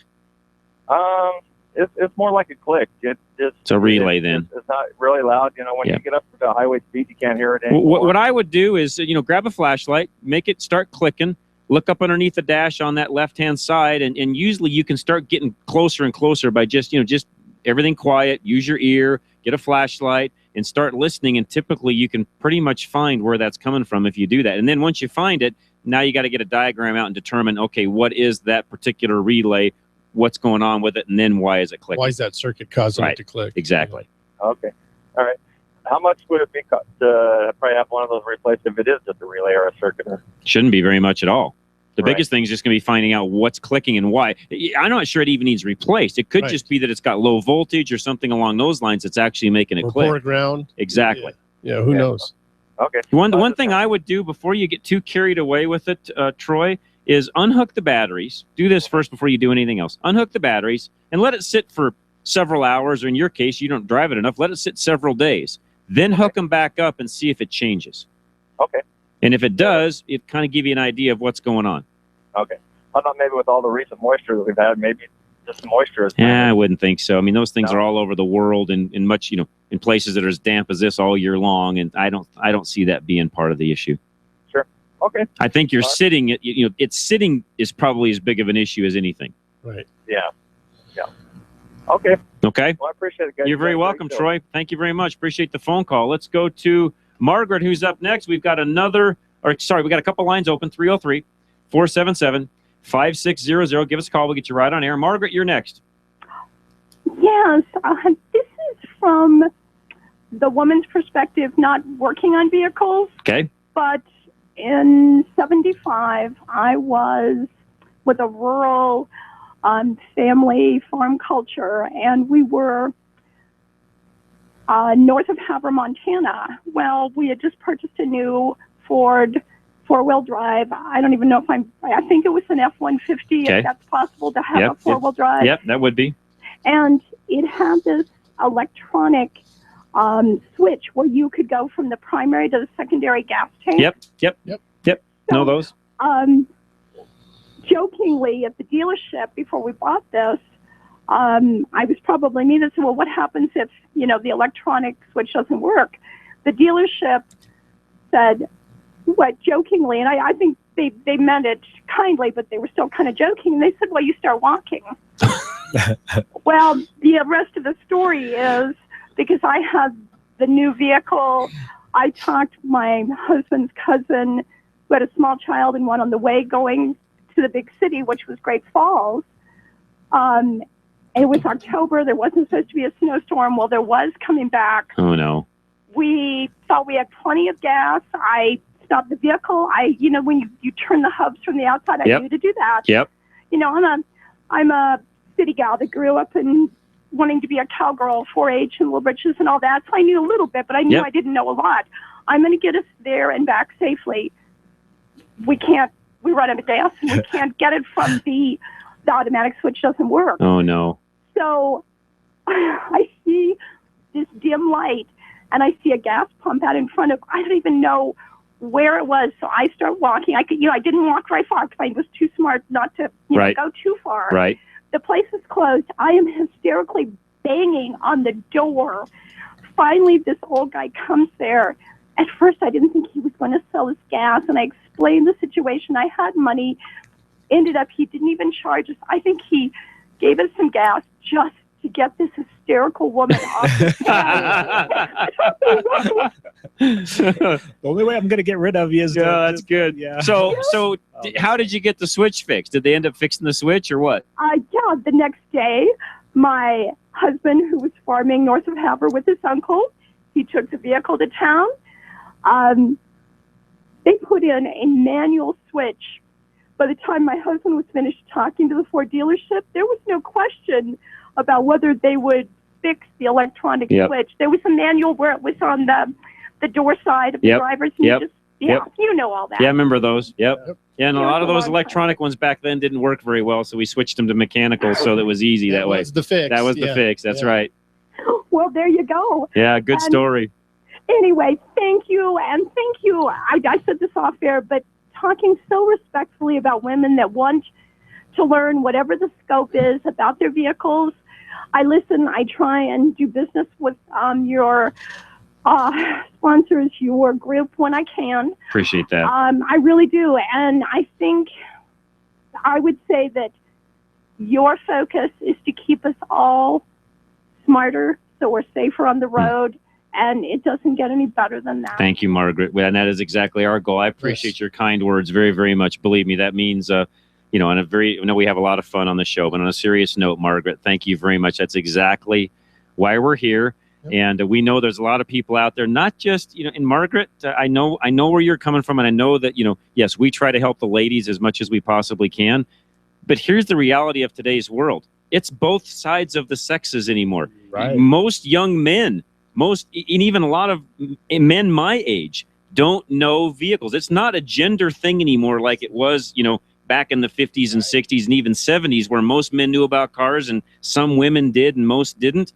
Today, most people in general do not know about vehicles. That's because of the technology. The technology is way advanced. How we're raised, the fact that a lot, So many factors. Anymore, you can just pick up the phone and get pretty much done what you need to do. So dads don't have to teach Junior, or what's the female version of Junior? I don't know. Lady. Young lady. There we go. Junior or we're not teaching our sons and daughters. Let's say it that way.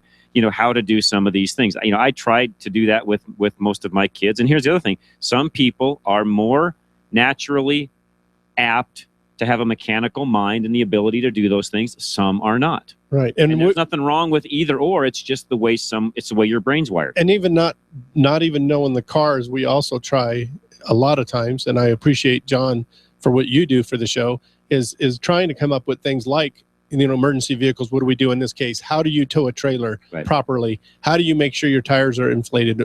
All the things besides just working on your car and having the maintenance done, but other things around, what you do during the winter, what do you want to carry in the trunk? We try to let everybody know everything. And Margaret, we do it for just That's that exactly reason. Right. Yes. All right. Speaking of that, let's take a quick break. We'll hear from a few of our sponsors, which, to Margaret's point, please, please, please, any of them that you hear, anytime you can use them, to Margaret's point, please do. Tell them that you hear them on Drive Radio. It helps all of us, including you, because, as I say often, you become a part of the family when you do that. Let's take a quick break. We'll be right back. John Rush, your host, KLZ 560. Reliability. It's what every driver wants from their vehicle, regardless of make. You want your vehicle to take you where you need to go. Hey, I was just going to say that. You made a nice little promo, nice little 15-second promo. Right. Standard for excellence in automotive repair and maintenance. Okay. Offers Napa Auto Care Peace of Mind Warranty. Okay.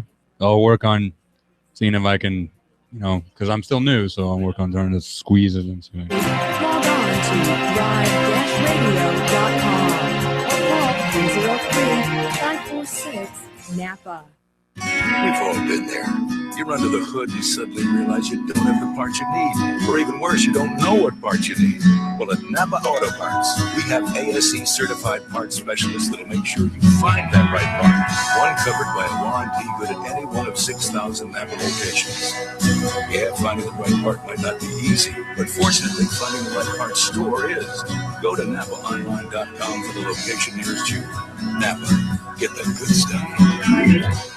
This is Tilden Total Car Care, where life is about helping as many people as we can as fast as we can.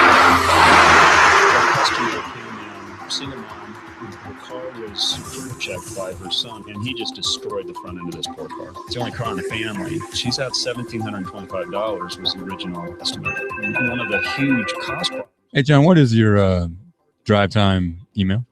And my store manager at the Inglewood store, he's not satisfied with that. While the tech is working on other things on the vehicles, he finds the part, gets it for way less than what she would have had to pay for the brand new one from the dealer, and saves her $500. So she comes to pick up her car the next day, and we had it done. She came to pick it up, saved the $500, unannounced to her, burst into tears. It was beautiful. Tilden Total Car Care. As many people as we can, as fast as we can. And pretty cool. Federal at Bellevue or 6th at Peoria. Tilden Total Car Care. Word of mouth is a great way to find professional references, but choosing an auto technician, it's one of those exceptions, unless that referral comes from another auto technician. Think about that for a moment. A referral from one competitor to another. Every Colorado Select Auto Care Center offers the industry-leading 3-year, 36,000-mile warranty on every repair. The dealerships can't even match that. Find a Colorado Select Master Technician near you at coloradoselect.org. We got about a minute. The engine makes it run, and the transmission makes it go. Most repair facilities specialize in one or another. Larry's Automotive and Transmission Repair does both, and they do both exceptionally well. Their technicians are ASE Master Certified, and the shop is A+ with the BEE, as you'd expect from members of Colorado Select Auto Care Centers. Larry's transmission experts are ATRA certified, so you can be confident that they know your transmission. Larry's is the rare combination of expert auto repair and the Larry's best transmission specialist. Your repairs are done faster, and it's far more cost efficient. Whatever you have on your this has it covered under one roof. Larry's Automotive and Transmission Repair. Call and schedule your special attention KLZ 5. John at drive-radio.com. 2108 303 427 2108. There we go.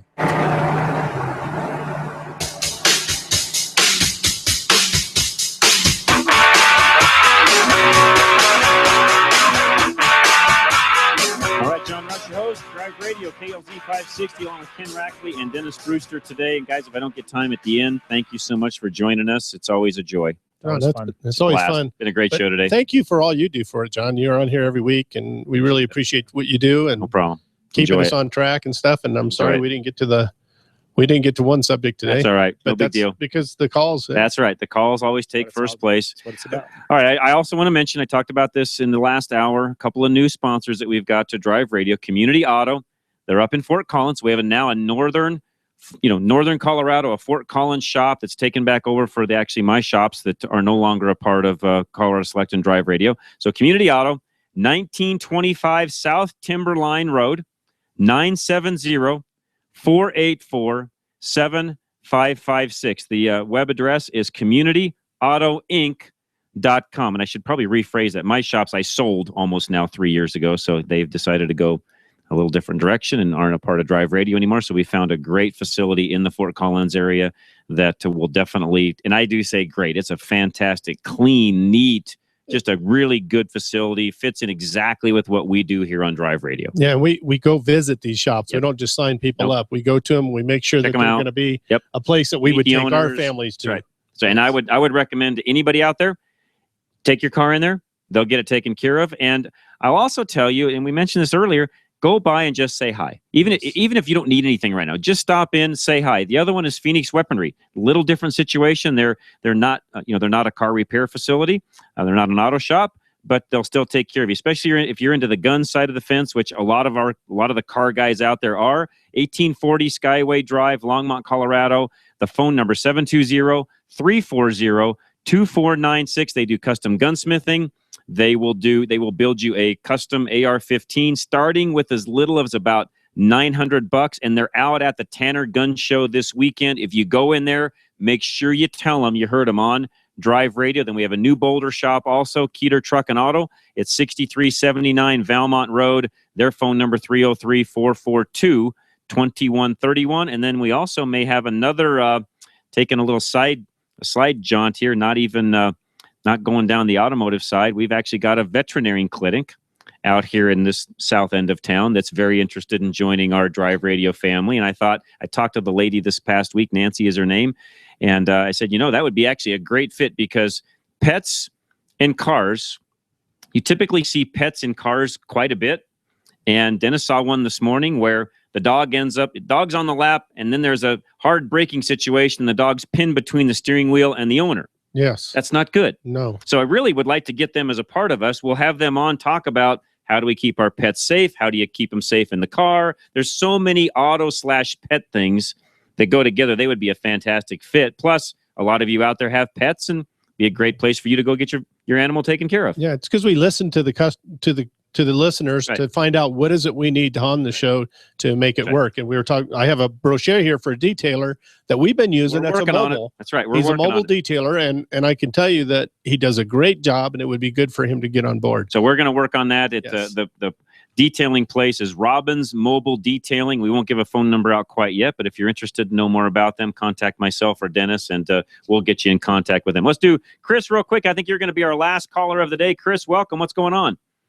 Yes, I got a daughter who's leaving the state for a couple of years, and I want to give her some extended oil, Mobile One oil. When she's out, she's going to get it changed. Okay. And I can't find they don't make a platinum filter for a Subaru. Okay. Is a K&N oil filter considered a platinum? Yeah, if they've got one for her application, it most definitely would be, yes. I could go 10 to 12,000 miles on that. You sure could. With the extended oil? Yes, you could. All righty. Okay. All right. I've got one ordered at Napa. Awesome. Good deal. Very good question. Why don't they make platinum filters for every car? That's a good question. I do not know. They are trying. I know they're adding part numbers on a pretty routine basis. I think it's something where they started off with a dozen or so part numbers. They've been adding to it every year. Just demand, I'm guessing, is part of it. Well, Subaru is kind of exclusive to their particular filter. I mean, there's no, it doesn't work on a Kia or anything else. So it is their filter. It's their filter. So where like some of the GMs, they cover the whole gamut of GMs. Correct. Anything built that fit. So it's supply and demand. Is what it comes down to. Exactly. Okay. All right, Chris. All right. Well, Ken, I'll be seeing you Monday with my daughter. All right. Sounds good. Thank you. Appreciate it very much. Thanks, Chris, very much. We appreciate that. All right. And speaking of K&N, I am working really, really hard at getting a deal with them to where you could go to their website, put in your order, and then get a Drive Radio discount. So I'm really working hard to make that happen. I will let you know as soon as I do. I talked to them this past week. Talked to Rich actually this past week. He's really working hard on that. So we'll see if we can get that taken care of you. One of our great sponsors here on Drive Radio. And then also real quick, I want to mention that we've also got all of our car reviews. I don't really talk about them a ton on the air, mainly because we do a short review on as far as the video is concerned and a long video review. I'll spend anywhere from about 5 to 7 minutes on the short video and as much as 15 minutes on the long video. I can't do that. I just can't spend that much time on air. So if you're interested in any of our new car reviews, please go to our website, drive-radio.com. Click on it. It takes you right to our YouTube channel. You can check them all out there, and we put them up every single solid week. I'll have one this next week for a $118,000 Land Rover that I'm driving this week. And it is pretty nice, guys. I will say this. It is. Yeah. It's like you really need to sit in the back seat and have a driver. It's that nice. In fact, it's the extended wheelbase, so it's super long, huge back seat. It is dynamite. Are you going to talk to Terry about that? Maybe she could drive it. You can sit in the back. I'm actually going to go pick her up from the airport in a few minutes. So I'll put her in the back and let her feel like I'm chauffeuring her around or something. We'll see how that goes. But Scott Watley just walked in. What's coming up next on Sportsman of Colorado? Hey, John, we've got Lisa Thompson, and she is a pro staffer with Mossy Oak and Cabela's, and her sidekick we call Donnell Johnston. She is also a pro staffer with Mossy Oak and with Bass Pro. Got it. And so these two women, they hunt, they fish, they do everything. They put on a lot of seminars for women out with concealed carry and turkey hunting and elk hunting. And I mean, I can show you some pictures. I mean, these girls hunt. Awesome. And I mean, they shoot some nice animals. And very cool. Looking forward to having them on. And we're going to kind of talk about the anti-hunters today a little bit, because I asked them, I said, as moms, as parents,